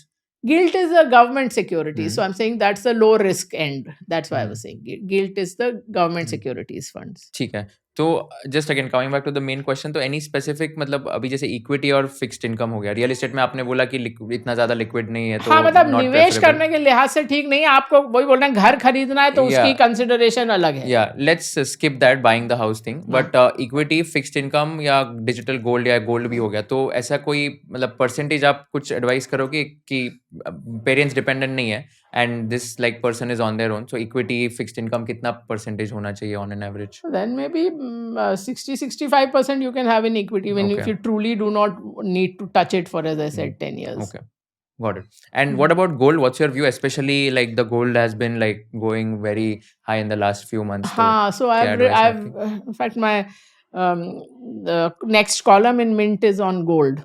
So gold लोग सोचते हैं कि safe haven है, पर again gold का आप डेटा देखिए 40-50 साल का, तो 1980 में जो गोल्ड का प्राइस था इन डॉलर टर्म्स, जो $666 पहुंचा था 1980 में, उसके 19 साल बाद 1999 में guess what was the price? कितना होगा? $1000? $250, $250? $255. It was down 62% Oh my in God. 19 years. It crossed that 1980 high in 2007. बीच में 60%, 62% गिरा and then it crossed. From the next high, it fell 40%. Okay. So that is how volatile gold is. And even on the real returns from gold are more volatile than the real returns from let's say US equities, because दोनों dollar asset है ना, S&P 500 आप देखो, so it is even on a relative basis not it is more volatile, so it is not a safe haven. It is good to have it in your portfolio as a diversification thing, but not to the extent of let's say 30% or anything like that. तो और दूसरी चीज़ एक ये है कि हम लोग फिर तो मतलब हमारी दादी नानी गलत थी क्या कि गोल्ड खरीदती थी, सोना खरीदती थी? नहीं, बिकॉज उस समय gold was your only currency hedge. So इसीलिए रुपया में जो सोने का प्राइस चार्ट है वो ठीक लगता है, बिकॉज इट्स एसेंशियली अ रूपी depreciation chart. So you are looking at it in rupees, and because rupee is depreciating, so even if the dollar price is falling, you're still looking, it still looks okay. So they were right then, because उस समय capital account convertibility नहीं थी. So that was the only way to get a currency hedge. क्या मतलब होता है capital account convertibility का? कि आप बाहर निवेश नहीं कर सकते थे. Okay. तो आप भारतीय थे, आपके जो दर्शक हैं उनको शायद ये चीज़ नहीं मालूम होगी, लेकिन मैंने जब तक काम करना शुरू किया और उसके भी काफ़ी साल बाद तक, आप गेस करिए कि आप कितना करेंसी बाहर ले जा सकते थे. अगर आप समझ लीजिए लंदन जा रहे हैं या न्यूयॉर्क जा रहे हैं, तो कितने डॉलर लेके जा सकते थे? I don't know, I mean $10,000 में भी $500 3 साल में एक बार. अगर आप 3 साल में एक बार से ज्यादा बाहर जा रहे हैं तो बाकी हर बार आप खाली $20 लेके जाते थे. Only $20? That was the law. And you were not supposed to borrow from anywhere. And it was a jailable offense. So essentially anyone traveling abroad was committing some crime or the other unknowingly. Because आप लेके भी $20 जा रहे हैं और आप वहाँ किसी से पैसा ले भी नहीं सकते हैं, तो how are you supposed to live, I mean the thing was कि जो भी आपको इनवाइट कर रहा है, ही और शी और that entity has to pick up all your expenses. तो हम लोग उस तरह के माइंडसेट से ग्रो अप किए हैं जब बाहर निवेश करने का विकल्प ही नहीं था। तो इसलिए हम लोगों ने कभी सोचा ही नहीं बाहर निवेश करने का। पर अब वो बात नहीं है। अब आरबीआई की है लिबरलाइज रेमिटेंस स्कीम, एलआरएस कहलाती है, कि आप $250,000 पर पर्सन पर ईयर बाहर भेज सकते हैं। मतलब अगर आप 4 लोग हैं तो आप $1 मिलियन समझ लीजिए 8.5 करोड़ हर साल बाहर भेज सकते हैं। तो इतनी लिबरलाइज स्कीम है, और अब मतलब ट्रांसफ़र करने में भी 2 दिन लगते हैं किसी भी बैंक से। पर अभी भी हमारा जो माइंडसेट है वो नहीं चेंज हुआ। हम अभी भी सोचते हैं कि भारत में ही निवेश करें। जबकि भारत का मार्केट कैपिटलाइज़ेशन दुनिया के मार्केट कैपिटलाइज़ेशन का 5% भी नहीं है। तो कोई कारण नहीं है कि आप 90% या 100% यहीं निवेश करें। इसको बोलते हैं होम कंट्री बायस। तो वो सब देशों में ये होता है कि आप ज़रूरत से ज़्यादा अपने अपने देश में निवेश करते हैं, लेकिन भारत में ये कुछ एक्सट्रीम है। जैसे आप कनाडा में देखें तो वहाँ के निवेशक शायद 60% अपने यहाँ निवेश करते हैं, जो भी ज़्यादा है। लेकिन यहाँ पर तो बहुत सारे लोग लगभग सारा यहीं निवेश करते हैं। अगर आप पूरा ऑब्जेक्टिवली सोचें तो आपको तो यहाँ और कम निवेश करना चाहिए, क्योंकि आपका वैसे ही यहाँ एक्सपोज़र है कि घर यहाँ पर है, नौकरी यहाँ पर है। तो और लोग ये भी कहते हैं कि अच्छा, लेकिन but India is the fastest growing economy, तो हमारी ग्रोथ रेट सबसे ज़्यादा है, तो हम यहीं क्यों ना निवेश करें। तो हमने कहा कि 90 के दशक में सबसे ज़्यादा ग्रोथ वाली कौन से देश थे? तो दे वर द एशियन टाइगर्स। और क्राइसिस कहाँ हुई? एशियन टाइगर्स में। तो that is the risk. So I mean so and अभी तो वैसे भी आप देखिए तो डॉलर या हार्ड करेंसी एक्सपेंसेस लोगों के बढ़ते जा रहे हैं। जब when we were growing up तो इतने लोग बाहर पढ़ने नहीं जाते थे। अब बाहर पढ़ने जाते हैं, बाहर सेटल हो जाते हैं। बहुत सारे लोग बोलते हैं कि हाँ, रिटायर होके बच्चे बाहर हैं तो 6 महीने हम लोग वहाँ रहेंगे, 6 महीने यहाँ रहेंगे। तो बेसिकली आपके हार्ड करेंसी एक्सपेंसेस और बढ़ गए हैं पहले से भी। तो ये चीज़ अक्सर लोगों का जो सोचना होता है अपने निवेश के बारे में, वो उसमें ये चीज़ भूल जाते हैं। और ये मेरे लिए एक तरह से जो बोलते हैं कॉज़ है कि ये चीज़ लोगों को समझानी है और लोगों को बाहर निवेश करना है। तो और दूसरी चीज़ जो लोग समझते हैं कि ग्लोबल का मतलब है अमेरिका, कि एक नास्डैक ईटीएफ ले लिया या एसएनपी ईटीएफ ले लिया तो हो गया। No, US is not the world. तो इसीलिए हमारा एक प्रोडक्ट है जिसमें है कि आप सारे ज्योग्राफीज़ मीनिंग सारे देश और सारे टाइप के एसेट्स, मतलब खाली इक्विटी नहीं, बाकी एसेट्स भी। और उसका हम लोग शुरुआत जो है $10,000 से, मतलब 8.5 लाख रुपए से है। वैसे नॉर्मली आपको किसी भी प्राइवेट बैंक में उस तरह का प्रोडक्ट $1 मिलियन से कम में नहीं मिलेगा। लेकिन मुझे लगता है कि ये एक बड़ा गैप है जो भारतीयों के निवेश में, और इसलिए मतलब कि आप शुरू तो करें। तो इसलिए या ये किया है कि ये एक रास्ता है। अदरवाइज़ फिर वो होता है कि जब ये नैस्डैक ईटीएफ भी आते हैं तो कब आते हैं, जब वो ऊपर में होता है बाज़ार। जैसे 2021 में आप देखिए तो बहुत सारे म्यूचुअल फंड्स के ये नैस्डैक ईटीएफ्स और फंड ऑफ फंड्स और ये सब आए थे, और मैंने हाइंडसाइट में नहीं, उसी समय टीवी पे बोला था कि ये 3-4 साल से नैस्डैक बहुत अच्छा कर रहा है, ये हमेशा नहीं चलेगा। मतलब बाज़ार में एक बिल्कुल मूलभूत बात है कि कोई भी थीम हमेशा नहीं रहती है। ना कंट्री की थीम, ना एसेट की थीम, ना इक्विटी में कोई सेक्टर या इंडस्ट्री की थीम।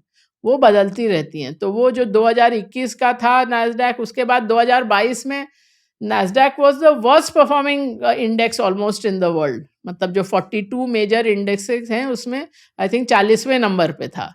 और कई लोग मेरे पास आए भी कि अब वो ये सब ईटीएफ 40% घट गए हैं, अब निकल जाएँ क्या? मैंने कहा नहीं, अब आपने एक गलत खरीदने का डिसीजन किया, आप बेचने का डिसीजन गलत मत करिए। क्योंकि स्टॉक तो ये बहुत ही बार होगा कि 40%, 50% क्या 80% भी घट गया फिर भी बेचने लायक है। लेकिन बड़ा इंडेक्स 40% डाउन है तो मोस्ट ऑफ द टाइम वो बेचने का समय नहीं होता है। स्टॉक की बात अलग है, बिकॉज़ स्टॉक तो कई शून्य में विलीन हो जाते हैं, कभी वापस ही नहीं आते। नैस्डैक के साथ तो वो नहीं होने वाला था। तो ये इसीलिए कई बार मतलब थोड़ा तो डाइग्रेशन है। आपने ये पूछा नहीं है, लेकिन ये मैं कहना चाहूँगी कि कई बार लोग बोलते हैं कि कैसे पता करें कि कहाँ अति हो गई है, कहाँ फ्रॉथ ज़्यादा है? उसके लिए सबसे आसान थंब रूल है कि एनएफओज़ कहाँ आ रहे हैं। जिस थीम पे एनएफओज आ रहे हैं, चाहे वो डिफेंस हो, चाहे स्मॉल कैप हो, चाहे जैसे नैस्डैक का था, वो हमेशा उस थीम का पीक होने वाला होता है। मतलब ये आप अभी का मैं नहीं कह रही कि अभी ये 2 साल 4 साल में, आप 25 साल का भी डेटा ले लें, इट इज़ द सेम। आप पुराने भी देखिए, आईटी फंड्स कब आए, फार्मा फंड्स कब आए। मुझे किसी ने सोशल मीडिया पे बोला कि मैम आप थीमेटिक फंड्स के अगेंस्ट बोलती हैं। ये देखिए एक टेक्नोलॉजी फंड है, 2003 में ₹2 का भाव था, अब देखिए 20 साल में कितनी कंपाउंडिंग दी है। मैंने कहा बहुत अच्छे, 2003 में ₹2 का भाव था ना, देखो एनएफओ कब आया था। It was time to perfection. मतलब वो एनएफओ क्लोज हुआ और 1 हफ्ते बाद ग्लोबल टेक क्रैश। देखा 2.5 साल में वो 10 का 2 हुआ। वो तुम पार्ट भूल गए हो कि जिसने एनएफओ में डाला उसका तो 10 में 10 का 2 हुआ। उसके बाद अब तुम ₹2 से मुझे कंपाउंडिंग बता रहे हो। तो ये मतलब पैटर्न है कि सब जो थीमेटिक, क्योंकि उस समय वो बिकता है। तब तक जो फोमो की फीलिंग होती है ना, कि जो निवेशक है बोलेगा अरे मेरे दोस्त ने तो डिफेंस में इतना बना लिया, मैंने तो बनाया नहीं, अब आ रहा है तो मैं इस थीम में डाल दूँ। That's the thinking.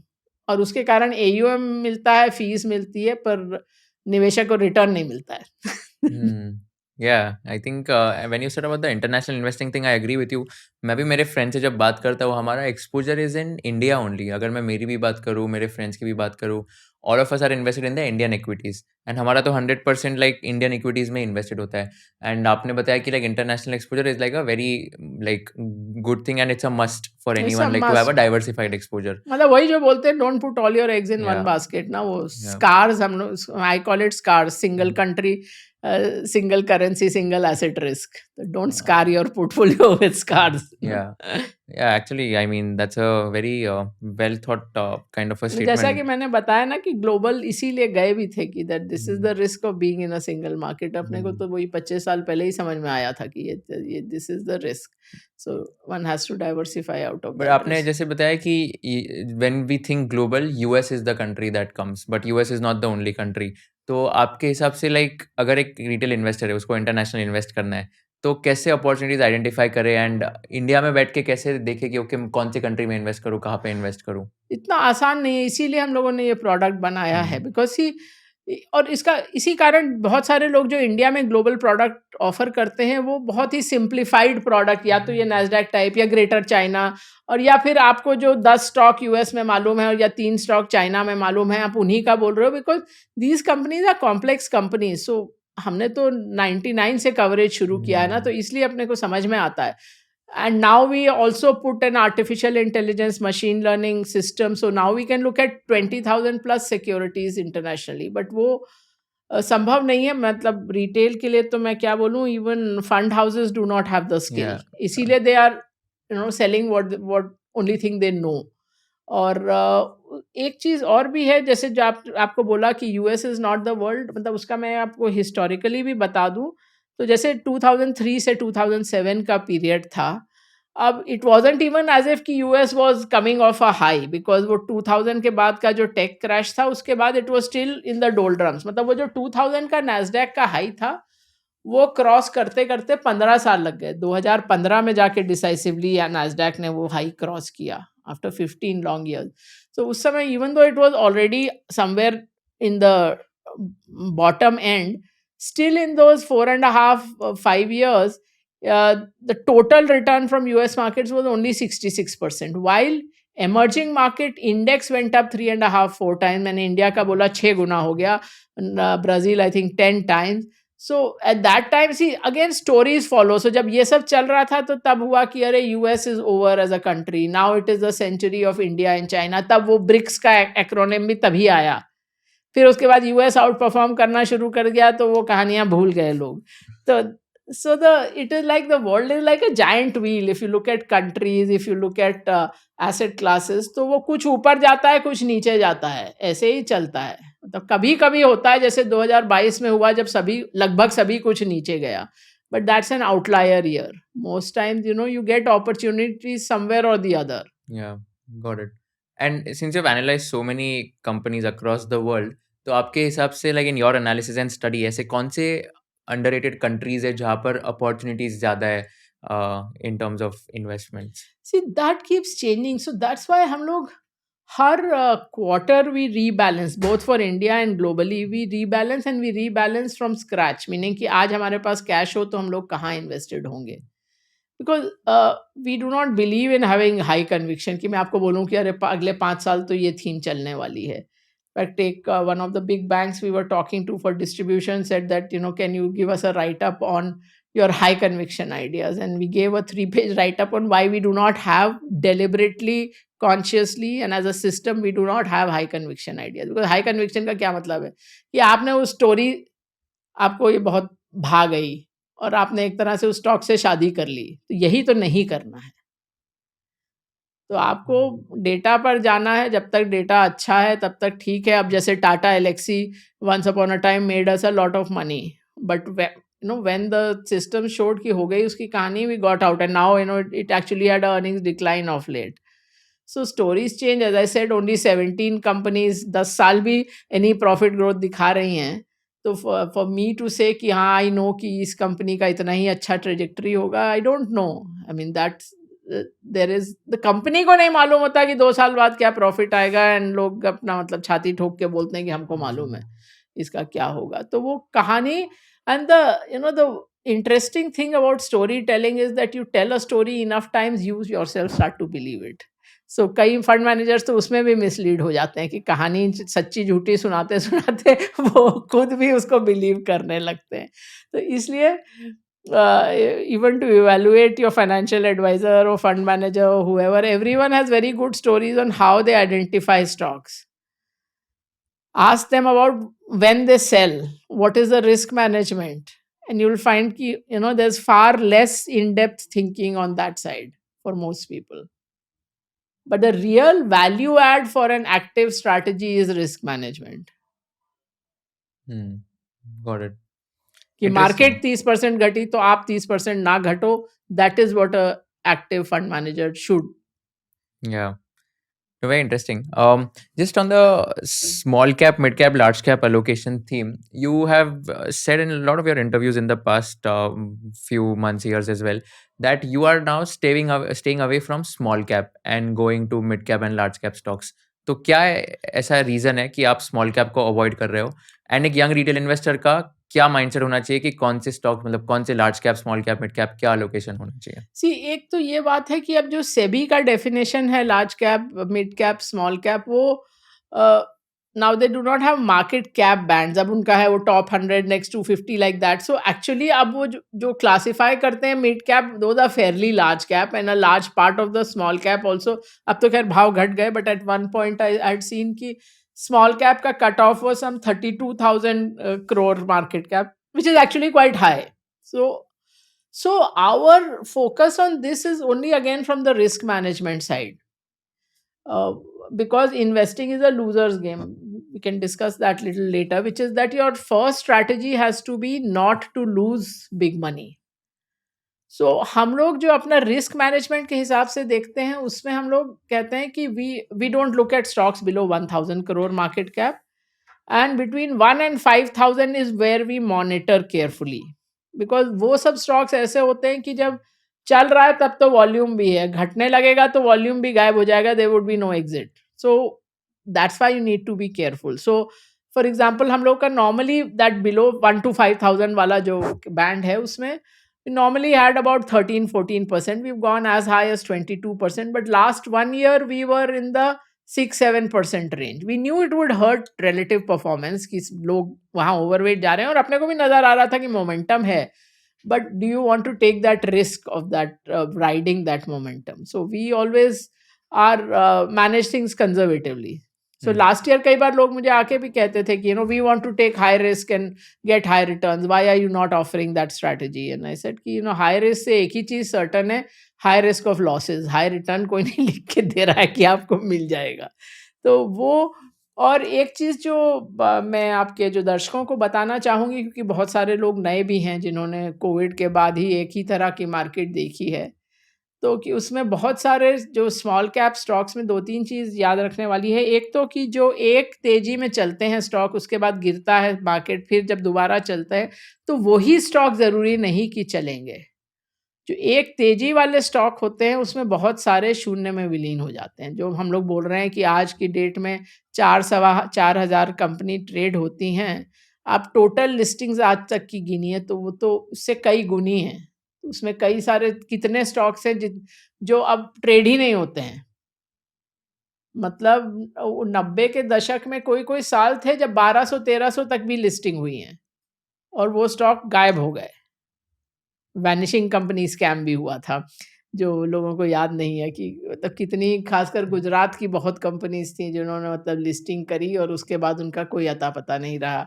कई बार ढूँढते-ढूँढते मैं भी गई हूँ उनके ऑफ़िसेज़ तो मतलब वो एक छोटे से कोई शॉपिंग सेंटर में एक कमरे में ताला लगा होगा और बाहर 3 कंपनी का बोर्ड लगा होगा।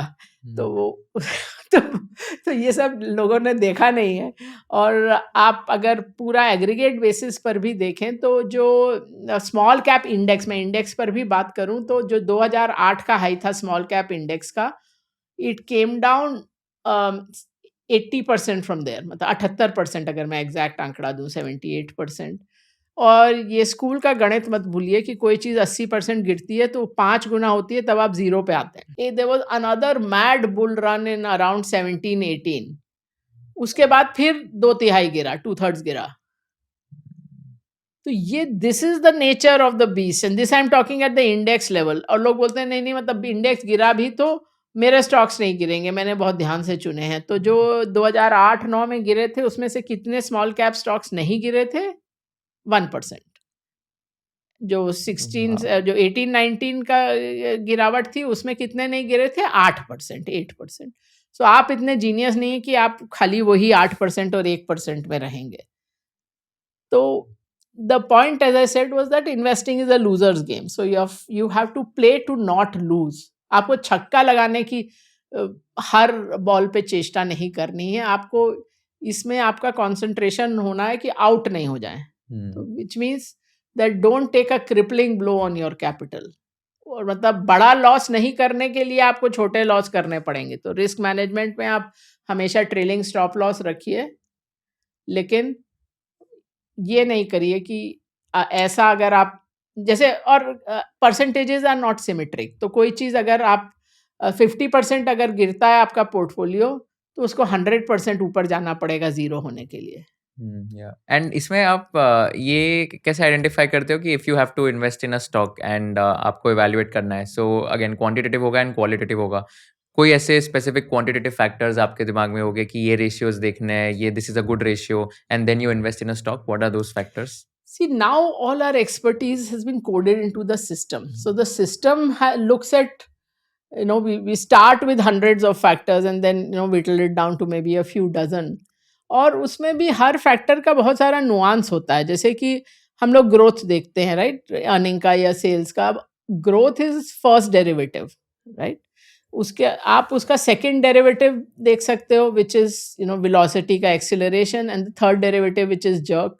So we test all of that, and sometimes the signals come early because see, as a human being, even if you say I'm looking at 20 parameters, असली में मतलब I've done it physically, so आप 4-5 पर ही रह जाते हो. दूसरी चीज मैंने जैसे कहा कि कोई भी कंपनी हर फैक्टर में ग्रेट नहीं होगी, हर फैक्टर में बेकार नहीं होगी. तो वो भी कंबाइन कैसे किया जाए, वो भी एक आर्टिफिशियल इंटेलिजेंस मशीन लर्निंग का काम है. दूसरा, ये जो 1,000 करोड़ से ज़्यादा मार्केट कैप वाली लगभग 700-800 कंपनीज़ हैं, तो आप उनको, या इंटरनेशनली हम लोग 20,000 से ज़्यादा सिक्योरिटीज़ देखते हैं. तो आप जितनी भी बड़ी टीम ले लें, हर एक का देखने का ढंग अलग होगा. तो ये हम सिस्टम से ही ये चीज़ कर सकते हैं कि इतने सारी कंपनीज़ को देखें और इतने सारे फैक्टर्स को देखें. अगर आपको खुद से भी करना है, तो एक तो जो भी आप देख रहे हैं, जैसे एक तो मैं ये कहूँगी कि आप खाली लोग इनकम स्टेटमेंट या प्रॉफिट एंड लॉस अकाउंट ही ज़्यादा देखते हैं कि हाँ, ये हुआ प्रॉफिट का, ये हुआ मार्जिन का, ये हुआ अर्निंग्स का, ग्रोथ ये रहा. तो और कंपनीज़ को भी मालूम है कि आप वही देख रहे हैं. तो आप साथ में बैलेंस शीट देखिए, कैश फ्लोज़ देखिए, रेशियोज़ देखिए. उस कंपनी को मालूम है आप ये देख रहे हैं, तो फॉर एग्ज़ाम्पल अगर डिमांड कम है, तो पहले तो कंपनी ट्राई करेगी कि सेल्स तो मैं दिखा ही दूँ, थोड़ा क्रेडिट ज़्यादा दे देते हैं तो वो रिसीवेबल्स में नज़र आएगा, कैश फ्लोज़ में नज़र आएगा. लेकिन उससे भी ज़्यादा एक और महत्वपूर्ण चीज़ है कि आपने जो भी सिस्टम बनाया कि ठीक है, आपने सिंप्लीफाइड वे में ये 4 क्राइटेरिया या 5 क्राइटेरिया लिए हैं, ग्रोथ के हैं। रिटर्न रेशियोज़ को ज़रूर देखिए। उस पे मैंने काफ़ी कुछ एक्सप्लेन भी किया है किताब में कि रिटर्न रेशियो को किस तरह से देखा जाए। लेकिन जो भी आप अल्टीमेटली आपने बोला ठीक है ये 5 क्राइटेरिया है, आप सोच भी रहे हो कि मैं इस क्राइटेरिया से इन्वेस्ट कर रही हूँ।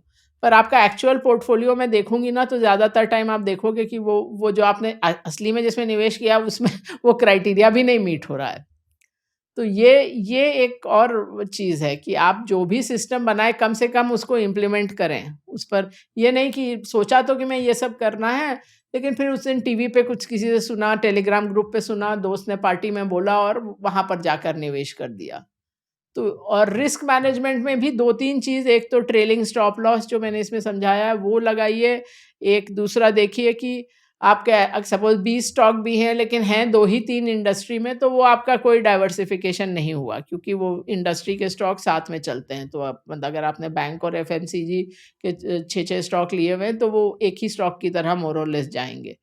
तो ये सब थोड़ा बेसिक चीज़ को रखिए और जैसा मैंने कहा सिस्टम बनाया है तो वो सिस्टम पर कायम भी रहिए। तो वो सिस्टम बनाए कैसे? लाइक उसमें फैक्टर्स क्या-क्या होने चाहिए? वो कैसे बनाने चाहिए? नहीं वही बोल रहे हैं हम लोग तो काफ़ी फैक्टर्स देखते हैं but can come you give से सम हाँ, तो एग्जांपल्स कम 4 से 5? जैसे मतलब सी ग्रोथ और मार्जिन वगैरह तो आप देखते ही हैं। हुँ, फिर रिटर्न रेशियो को देखिए और रिटर्न रेशियो में भी वो ड्यू पॉइंट एनालिसिस में होता है कि क्या हुँ, हो रहा है, मार्जिन में क्या हो रहा है, एसेट टर्नओवर में क्या हो रहा है और ये सब। और जैसे हम लोग मतलब जब देखिए मैं तो टेकी नहीं हूँ, तो जब हम लोग ये सिस्टम पे काम कर रहे थे तो मेरे मन में ये प्रश्न था कि ठीक है, सिस्टम एनालाइज़ कर लेगा फाइनेंशियल्स को, लेकिन अगर फाइनेंशियल्स में ही गड़बड़ की हुई है सत्यम टाइप, तो वो कैसे पकड़े जाएगी? लेकिन असल में सिस्टम इतने सारे फैक्टर्स को देखता है कि हमने देखा है कि वो जो भी स्कैम होता है वो पकड़ लेता है। जब हम ओह लोग वाओ! हाँ, जब हम लोग यूएस में थे, शुरू में गए थे तो शुरू-शुरू में वहाँ पर 2 बड़े स्कैंडल हुए थे, याद हो तो एनरॉन और हुँ, वर्ल्डकॉम, तो वो दोनों हम लोगों ने पकड़ लिए थे। वर्ल्डकॉम में हम लोगों ने डिसकंटिन्यू किया था कवरेज कि we can not reconcile the cash flows and the capex, तो वहीं पे स्कैम था। तो लेकिन system because it's looking at so many factors, मैं 1-2 एग्ज़ाम्पल देती हूँ, 1-2 फ़नी एग्ज़ाम्पल है मतलब उसमें जैसे उसमें ये सब देखते हैं हम लोग कि डेप्रिसिएशन या अकाउंटिंग पॉलिसी बार-बार तो नहीं बदल रही है। प्रॉफ़िट और कैश फ्लो में निरंतर तो नहीं गैप चल रहा है।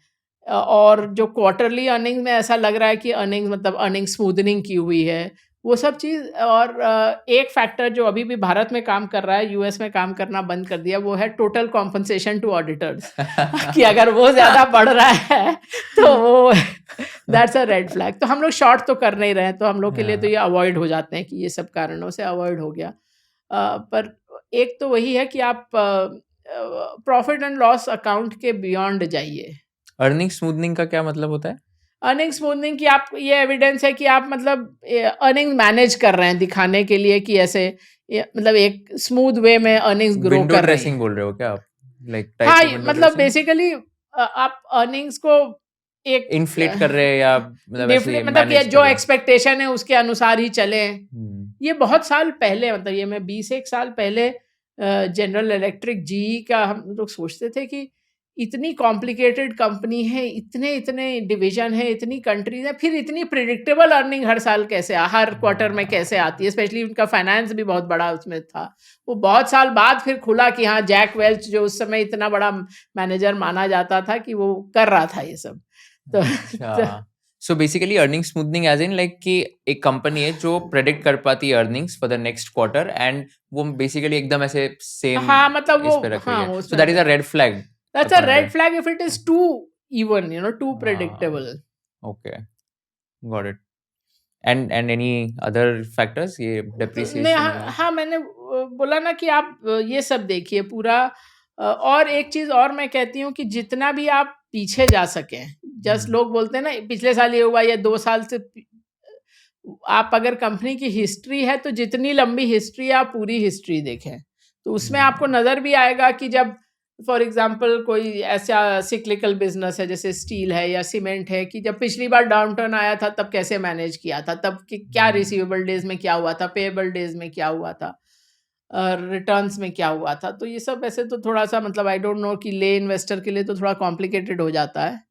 तो बट बेसिकली खाली प्रॉफिट एंड लॉस अकाउंट से काम नहीं चलता, तो इसीलिए I mean take help of a professional, that's Yeah. What I say. So I always, ये भी मैंने, मेरा एक चैप्टर है कि should you be a DIY investor. Do it Yeah. Yourself investor, कि आप Mhm. अगर, और उसके लिए एक बड़ा सिंपल टेस्ट है कि आप अपने आप को भी एक फंड मैनेजर मानिए, तो आपके जो भी आप और फंड्स या पीएमएसएस या जिसको भी आप और कंसिडर कर रहे हैं, आप उनका परफॉर्मेंस देखिए और अपना परफॉर्मेंस देखिए। If you are just a fund manager, तो आप इस फंड मैनेजर को कितना पैसा देंगे, 100% देंगे क्या? तो अगर आपको थोड़ा मजा करना है, पार्टी में बात करने लायक पता करना है, तो उसके लिए आप थोड़ा सा रखिए पैसे, 10-15% of your portfolio, but then don't do it all yourself. Yeah. बहुत सारे लोग पास्ट रिटर्न्स को भी एक फैक्टर रखते हैं when investing in a stock, कि यार पास्ट में इतना दिया है तो फ्यूचर में भी दे सकता है। एंड आपके बुक में एक चैप्टर भी है, is past return of a stock like factor of a future return. तो वो what do you have to say to these investors?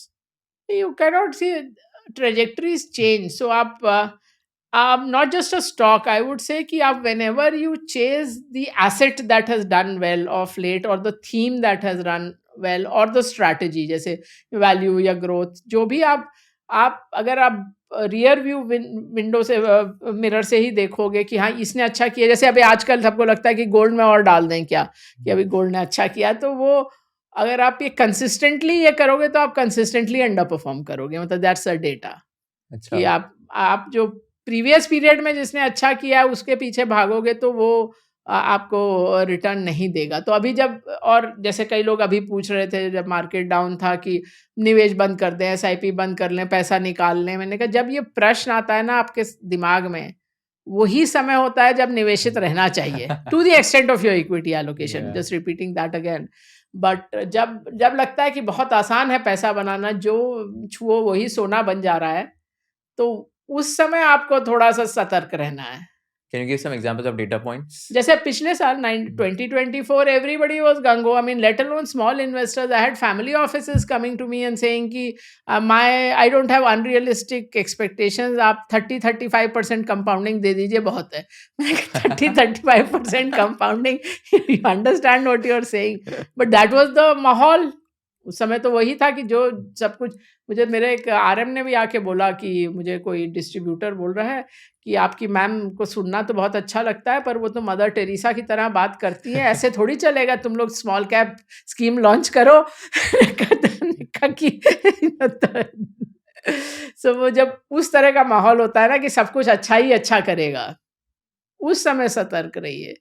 जब लगता है कि अरे, and this is again studies and not just studies in the US, in every country, मतलब Portugal में, Brazil में, यूएस में, कि when there is fear, anxiety, that is when you are asking this question कि invested रहें कि नहीं रहें, the next period returns are above average. When everybody is very optimistic, सब बढ़िया ही चल रहा है, the next period returns are below average.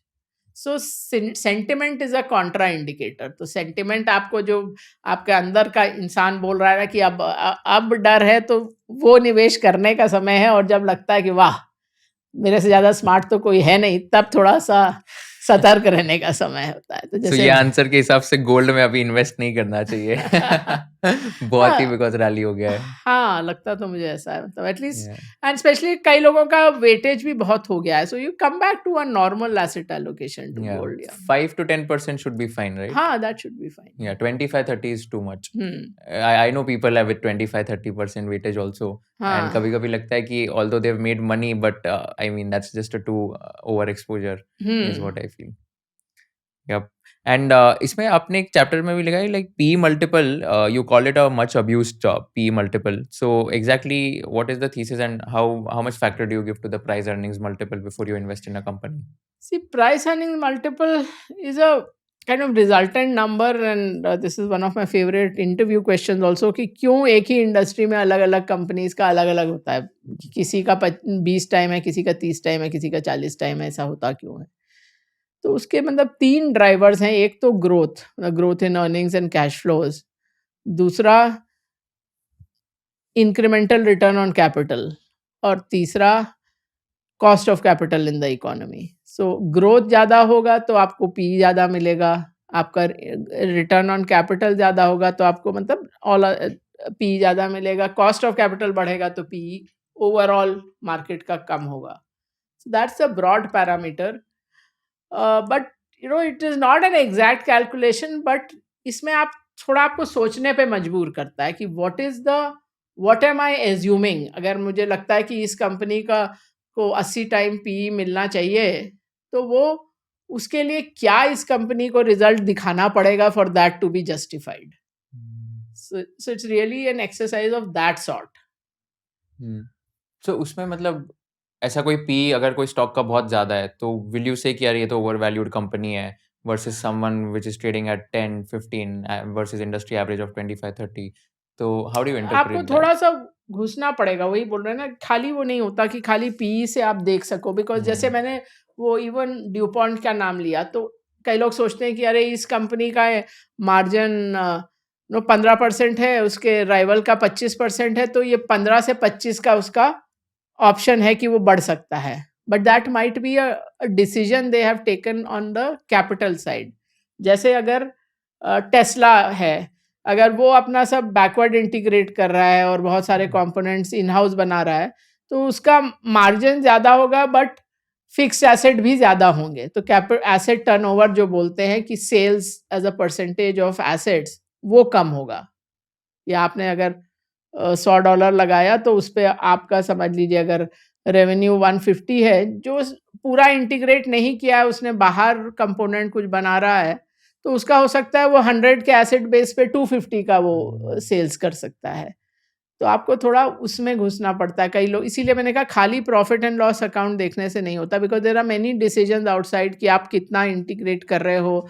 जैसे Gujarat Ambuja cement when it was set up, it decided कि मैं अपना मतलब वो रेलवे साइडिंग भी रखेंगे, पोर्ट फैसिलिटीज भी रखेंगे, many things like that. So they decided to put in a lot of capex, but that reduced their operating expenses. So margin खूब रहा, but on the other hand, there were more fixed assets. So you have to understand that whole model. But there are many options available. So वो भी मैंने इसमें समझाया है कि मतलब there are trade-offs. And of course, return on equity आप ज़्यादा डेट लेके भी, लेवरेज लेके भी बढ़ा सकते हो, which is not a very good option beyond a point. मतलब थोड़ा बहुत तो डेट लेना बुरा नहीं है, पर तो So- ये रिटर्न अगर डाइल्यूट होता है ना, जैसे मैंने आपको वो कंस्ट्रक्शन कंपनीज का एग्जांपल दिया, इवन 1990s में, तब सबको ये याद है कि हमारा HDFC बैंक पे बाई था. But what people don't remember is that main HDFC पे the parent, we were the only firm with a negative view on that company when it was the most loved FII company in the country, number one. मतलब कि वो जिस दिन FII का limit बढ़ता था, because we started with saying कि FIIs can hold only 25% and 40% like that. So every time the limit would go up, that was one company where the limit would get used up the same day. So when we had a negative view, people said, are you crazy? I mean, people are waiting to buy the stock. How can you have a negative view? I said, nahi, matlab, ultimately the numbers speak. And because it was raising money too frequently, return on equity uska dilute hota ja raha tha. And at that time, nobody looked at, I mean, no one else was really looking at return on equity, but the market was. So, and true enough, 5 years, the price remained the same. So it corrected through time. Rather than fall a lot, it was just around the same price for 5 years. And of course, this was smart management. They understood what was happening and they stopped diluting equity that frequently. But ultimately that, and the same thing with the construction company, उस समय भी this story also comes back every few years, that if India has to progress, the infrastructure has to improve and infrastructure companies have to do well. So that was the story even then. But I said, like, look at the return ratios, they're declining like this. It will not last. This boom will not last. Telecom, it was a different story. Telecom, you had the trajectory all across the world of what happens to telecom companies and how the P's reach a peak and then come down, simply because, see, telecom is not an infinite business. The number of subscribers is reasonably finite. मतलब 2 phone भी कुछ लोग रख लेंगे, but still, I mean, it's not something which can keep growing. So it's a very modelable business. It was a very modelable business, and you can see ki this has been the trajectory in every other emerging market. But when the boom is on, people don't listen. So, Hmm. so Yeah. And in terms of IPOs and all, what's your thesis on the entire IPO market and especially after the SME IPO coming? तो बहुत सारे लोग SME IPO में पैसा डालते हैं because उनको listing के दिन ही लाइक 200% 300% गेन्स मिल जाते हैं. तो how do you think like someone can factor in और maybe think about the entire IPO story? Invest करना चाहिए, कैसे करना चाहिए? सी जब आईपीओ का बूम आता है तब most of the time invest करने का सेंस बनता नहीं है, क्योंकि होता ही है कि जो एक तो most people are not even investing in the IPO, they are not really thinking कि हाँ इस कंपनी का ये बिजनेस है, इस वैल्यूएशन पे ये अच्छा लगता है.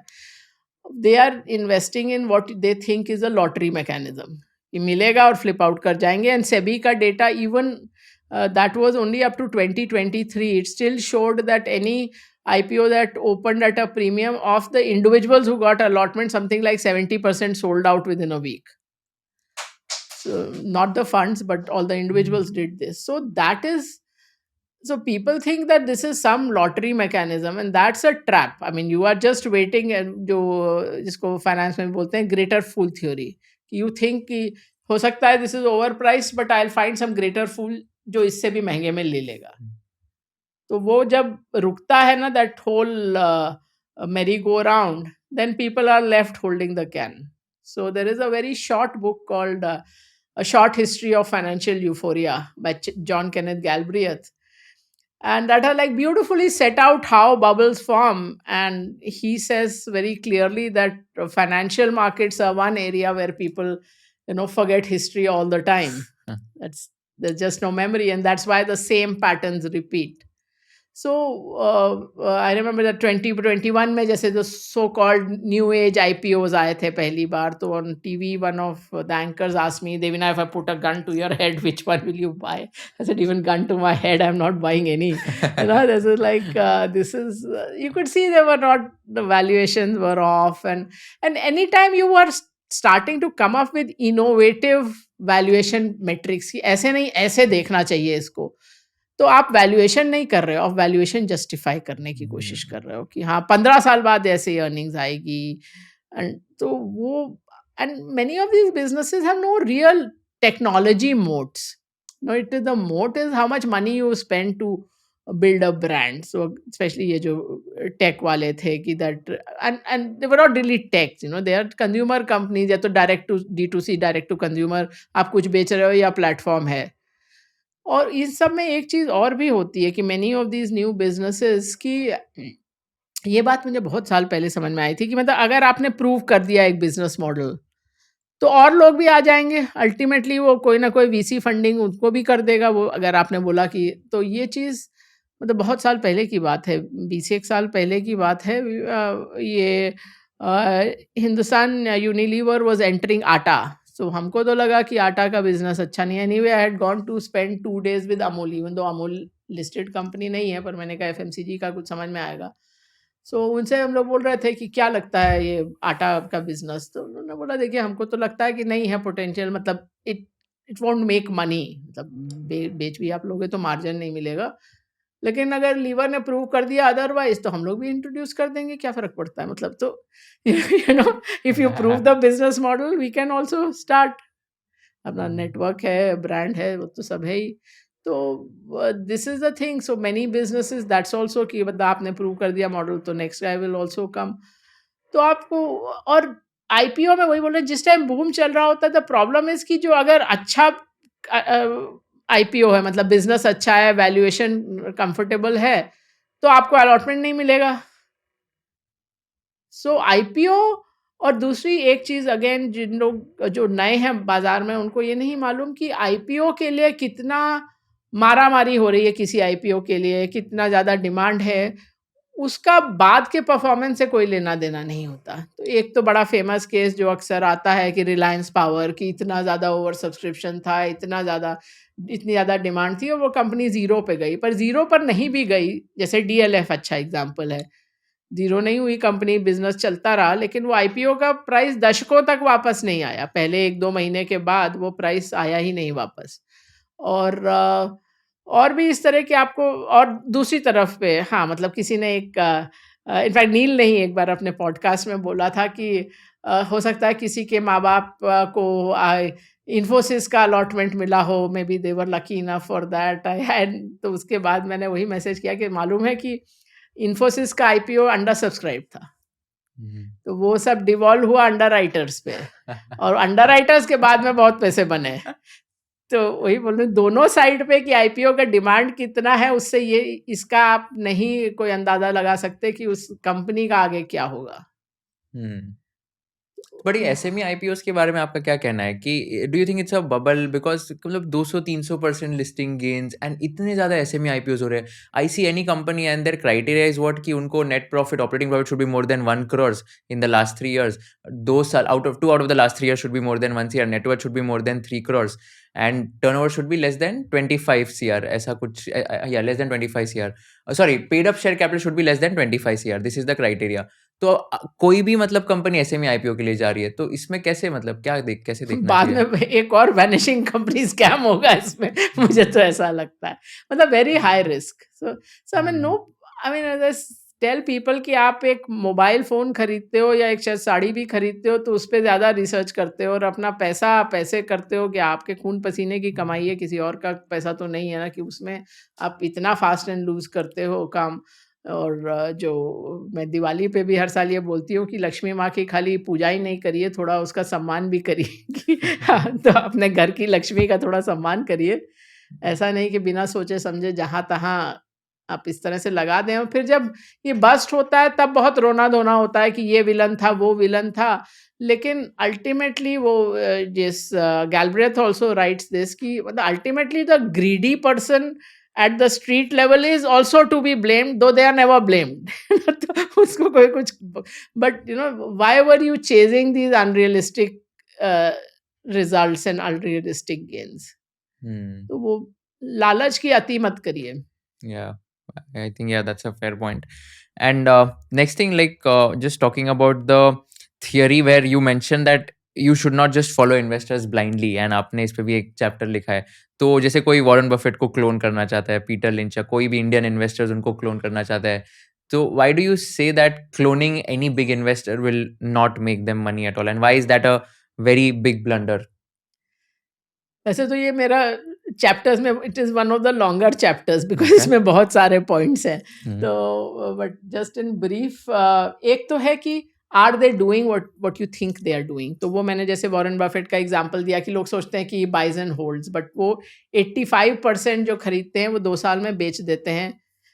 And his I think average holding period is also some 2 years or something like that, little over 2 isn't years. it less 2 years? हाँ? Isn't it less? हाँ, it's less बहुत than that. So वही बोल रहे हैं, मतलब I don't remember the exact No, I'm number. saying that 2 साल तो बहुत कम है ना, मतलब हाँ in the हाँ, तो वही sense- बोल रहे हैं। See, first is are they doing what you think they are doing? Yeah. Number 2, are they even successful? मतलब आप 20 साल का भी, and I'm not taking Warren Buffett कि he's the worst example or anything. It's just that कि he's, you know, everybody thinks that he has got great results. But 20 साल में he has slightly underperformed the S&P, or you know, depending on when you take, maybe is the same return as the S&P को, मतलब उसके ऊपर return नहीं दिया है 20 साल से।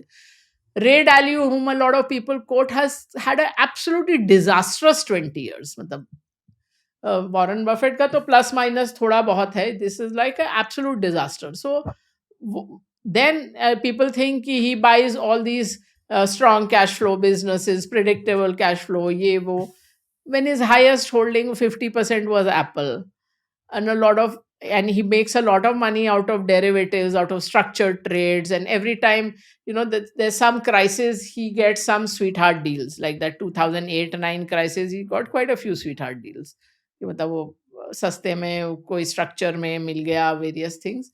सो he is not doing exactly what you think he is doing. So ये सब तो है ही, बट उसके अलावा एक और बहुत ही फंडामेंटल चीज़ है। मतलब आई am a statistics student, that you asking the wrong question. आप कहाँ से शुरू कर रहे हो कि so and so is rich और सक्सेसफुल, लेट्स से राकेश और whoever, and Rakesh for example used to say that, you know, you should be optimistic and you should be a risk taker, जो भी है। तो अब you are saying that so and so is successful, what was the strategy they followed, and let me follow that strategy.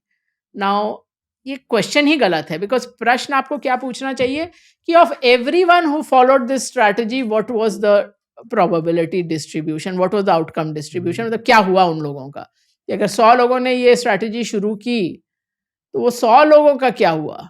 जैसे अगर आप बहुत high risk कोई स्ट्रैटेजी लेते हो जिसमें हर साल जितने लोग उसमें जाएंगे उसमें 90% बैंकरप्ट होके निकल जाएंगे, बट 10 लोगों का पैसा 10 गुना हो जाएगा. तो अब ऐसे आप 100 लोगों से शुरू करोगे तो 5 साल के बाद एक बचेगा, बाकी सब निकल गए गेम से, लेकिन उसका तो मतलब 10 to the power of 5 compounding हो गया. तो आप बोलोगे कि यही स्ट्रैटेजी तो है, इसी ने सबसे ज़्यादा पैसा तो इसने बनाया, इसी की स्ट्रैटेजी फॉलो करो, which is a disaster strategy because 99% of the people will go bust. Rakesh से भी किसी ने एक बार पूछा था कि आपने तो इनिशियल पैसा ट्रेडिंग में बनाया, तो आप अब मना क्यों करते हैं ट्रेडिंग के लिए.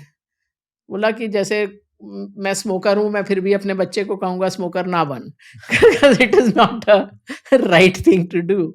बन गया मतलब तुक्के से या जो भी है, मतलब that is doesn't mean that was the right strategy. तो वो क्वेश्चन ही गलत है कि आप रिच या सक्सेसफुल से शुरू करके उसकी स्ट्रैटेजी देख रहे हो. हमेशा इवेल्युएट करिए कि of everyone who follows this strategy what were the outcomes. और ये एक चीज जो हमारा दिमाग है ये बहुत मुश्किल समझता है, स्टैटिस्टिक्स और प्रोबेबिलिटी. हमको इसीलिए लोग ये सट्टा कर रहे हैं ना एफएनओ में. रोज से भी बताता ही है ना कि 93% of the people lose money, पर फिर भी सबको लगता है कि मेरे से तो पैसा बन ही जाएगा. And out of the 7% also, I think the average gain is just 60,000 rupees Yes, per annum. that's what I've written. Yeah. And also, if you look at the pattern, ki who are the 7%? The 7% is the organized sector. They are the foreign institutions. They are what SEBI calls proprietary traders. So they are the larger players. Yeah.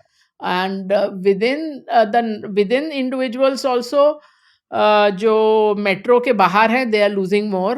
Less educated are losing more. People with income less than 5 lakhs per annum are losing more. So basically, the person on the street is losing and the organized sector is making money. तो वो तो, but फिर भी सबको लगता है कि everybody thinks they are above average in most things, if you ask people, which is a statistical impossibility. But human being का वही है कि इसीलिए लोग लॉटरी खेलते हैं, या आजकल ये जो गेमिंग वेमिंग वाले बेकार से आ गई हैं चीज़ें कि because you think you will beat the odds, कि स्टैटिस्टिक्स जो भी बोले मैं तो मेरी तो लॉटरी लग जाएगी. तो वो एक फंडामेंटल थिंकिंग फ्लॉ है. इसीलिए स्टैटिस्टिक्स को समझना चाहिए कि ये आप आउटलायर नहीं रहेंगे, और एक साल रह भी गए तो हर साल नहीं रहेंगे. I was talking to one of my friends and he was telling me that he usually also, like, he was giving me an advice of cloning an investor, and he was telling कि Trendline करके एक website है, वहाँ पर bulk trades करके एक आता है ऑप्शन, एंड वहाँ पर दिखता है कि कौन से बड़े इन्वेस्टर ने कौन से ट्रेड्स लिए, and that is a good way of screening the stock, at least like knowing about the company. So like he was saying कि मतलब he just checks all the 5-6 big investors, Indian investors, and bulk trades में जाके see the company and then do a deep dive analysis. So is that a wrong approach according to you then? See, shortlisting doesn't matter. If you're just shortlisting the company and then doing a due diligence, it is fine. But you may not know the full picture. That's the other thing with following investors. You might know some part of their trade. They might be doing it in other entities, in other things. So वो आप सोच रहे हो वो खरीद रहे हैं, but on the actually they might be net sellers. ये सब चीज़ तो आपको नहीं मालूम रहेगी. But I mean there is no harm कि अगर आप बोलो कि हाँ इससे मेरे को कंपनी का नाम मिल रहा है और फिर मैं I am doing my own research, that is different. But human being what it is, being human mind being what it is, it gets influenced. तो ये भी एक चीज़ होती है कि मतलब किताबें दोनों हैं, एक है कि मैडनेस ऑफ क्राउड्स और दूसरी विजडम ऑफ क्राउड्स. तो सच्चाई कहाँ पर है उस पर भी मैंने एक लिखा है चैप्टर, और एक्चुअली उसका एक बहुत ही इजी काइंड ऑफ क्राइटेरिया है. वो ये कि अगर आप जैसे इस मग में मैंने समझ लीजिए कंचे भर दिए, अब मैं आपसे बोलूं कि कितने कंचे हैं इसमें, तो मैं जितने लोग हैं अगर 100 लोगों से पूछूं और उसका एवरेज करूं तो that will be pretty close to the actual number, मतलब वो मोर और लेस ठीक ठाक निकलेगा। तो वहां पर क्यों अच्छा हो रहा है? क्योंकि आप इंडिपेंडेंट ओपिनियंस पोल कर रहे हो। लेकिन अगर आप टेबल के आसपास 15 लोग बैठ के बात करोगे और बोलोगे उससे क्या, कैसा जो भी निर्णय हुआ, डिसीजन हुआ, वो अच्छा होगा या बुरा, तो मोस्टली वो बुरा होगा। कि उसमें बहुत सारी चीज़ें काम करने लगती हैं। कौन ज़्यादा पावरफुल है? कौन पहले बोला? किसने ज़्यादा फ़ोर्सफुली बात करी?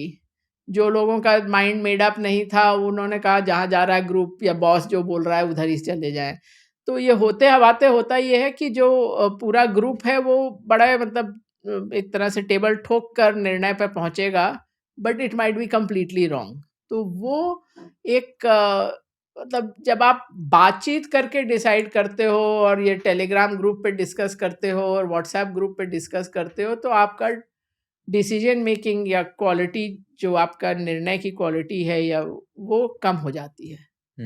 सो लाइक आप जब आपके पूरे करियर में आपने मतलब you would have interacted with let's say Rakesh ji और like would you have a chance आपने क्या कुछ या सीखा? Rakesh, I knew him quite well. तो वही ओके। बोल रहे हैं ना कि उनसे हर बार मिलो तो वो अलग-अलग स्टॉक्स की कहानी सुनते थे। तो कोई ऐसा नहीं था कि उनके पास उनके दिमाग में यही था कि यही 3-4 स्टॉक्स हैं मेरे और यही मेरे को पार करेंगे।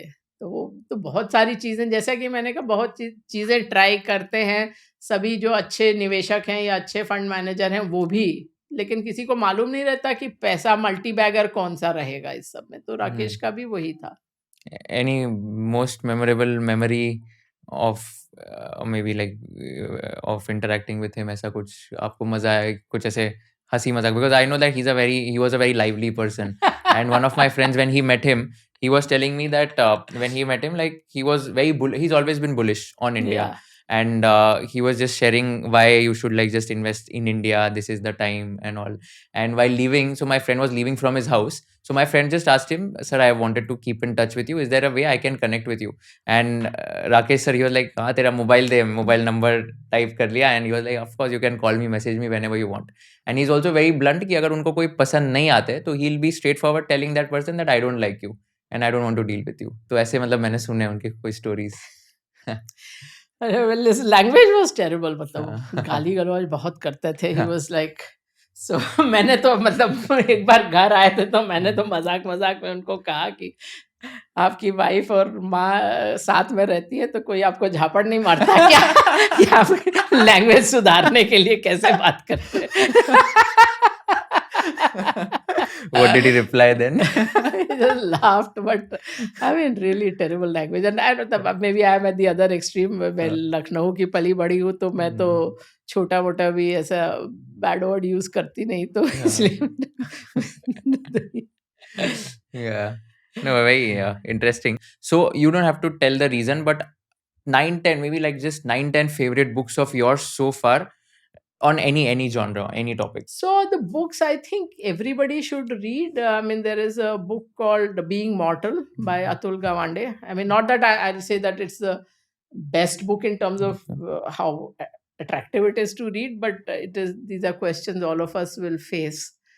Then there is Early Indians by Tony Joseph. Again, I think especially people in India should read the history of how humans came in here. And there's a book called The Body Keeps the Score, which is on how trauma is stored in your body. Otherwise, the books, I was just telling somebody, the books that I have reread the most would be James Herriot. I mean, that's like, there are, of course, feel good books, nice books. So, also, I've gifted them a lot of times. And always, I mean, every year I do a book roundup. So, every year it is difficult for me to come to whittle down the list to just 10, 15 books, because every time I mean, like in this year so far, I would say the best book I have read is this book called Rue by Manav Kaul. So I read a fair bit in Hindi also. So that every year there are enough books like Amitav Ghosh. I like his fiction. I loved his non-fiction, which was Smoke and Ashes, which of course is also in a sense business book, it is about the history of opium. And opium is one thing which where you have not, it is like been such a massive part of the history which is never talked about. So if you look at the fortunes in India, the Parsi fortunes, the Tagore fortunes, the even of course it was a big thing in just not just the British Raj but all the other colonial. So like Royal Dutch Shell, all these are opium fortunes. They're like even on the east coast of the US, all the names you see on universities and libraries, origin all opium. Bombay would not have become a viable city but for opium. So Bombay, Shanghai, Hong Kong, all opium cities. It's like a mind-boggling book. Hmm. So Very interesting. Very, I think you have a lot of interest in a lot of different topics, is what I can sense.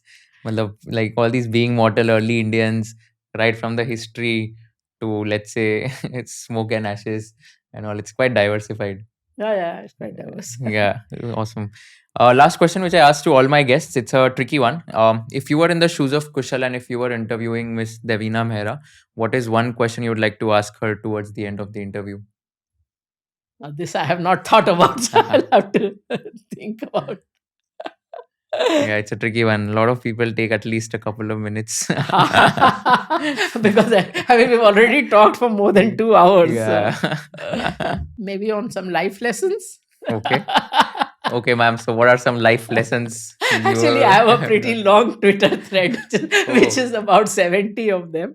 Oh my But God. yeah, but in general, I would like to say that take time to spend time with your family and friends. So that Hmm. and be there for them. So sometimes you can't even do anything for them, but be there for them. Hmm. Somebody is whatever it is, grief, loss of job, a medical problem. So be there for your people, and the other part which is often harder for people is that when you need help, then ask for help. Hmm. And otherwise, always remember that anything that doesn't kill you makes you stronger, and this too shall pass. Wow. Very, very motivating, very inspiring. Thank you so, so much for doing this. And I highly recommend everyone to read this book, Money, Myths, and Mantras. I'll give the link of this in the description box. So for those of you who are interested, just click on the link in description box. And congratulations for the book being the national bestseller as well in such a short span of time. I know I've Yeah. written 2 books myself, and it requires a lot of time or effort to like reach the national bestseller stage. So kudos to you, ma'am, for doing Thank this. you. I mean, it went into reprint within 4 weeks. That was like, and it went all Wow. the way to number 1 on Amazon. I mean, that I had not Wow. expected because the top 100 are all things like the study guides and the Hmm. children books and popular romances. So something as specialized as this, that was like a really pleasant surprise. Yeah, so Amazon पे वो जो overall books category में हाँ, उस पे number 1 पे उसमें गए थे. number Oh 1 पे गया. wow, Yeah, and that's very nice. yeah. No, but heartiest congratulations and Thank you. thank you so much. We look forward to another book from you maybe in the near future. You have abundance of knowledge and maybe another book, maybe a sequel of this can we are expecting that as well. Yeah, I have quite a few ideas. So let me see. Yeah. Awesome. Thank you so much for doing this. Thank you. Thank Thanks you. for having me.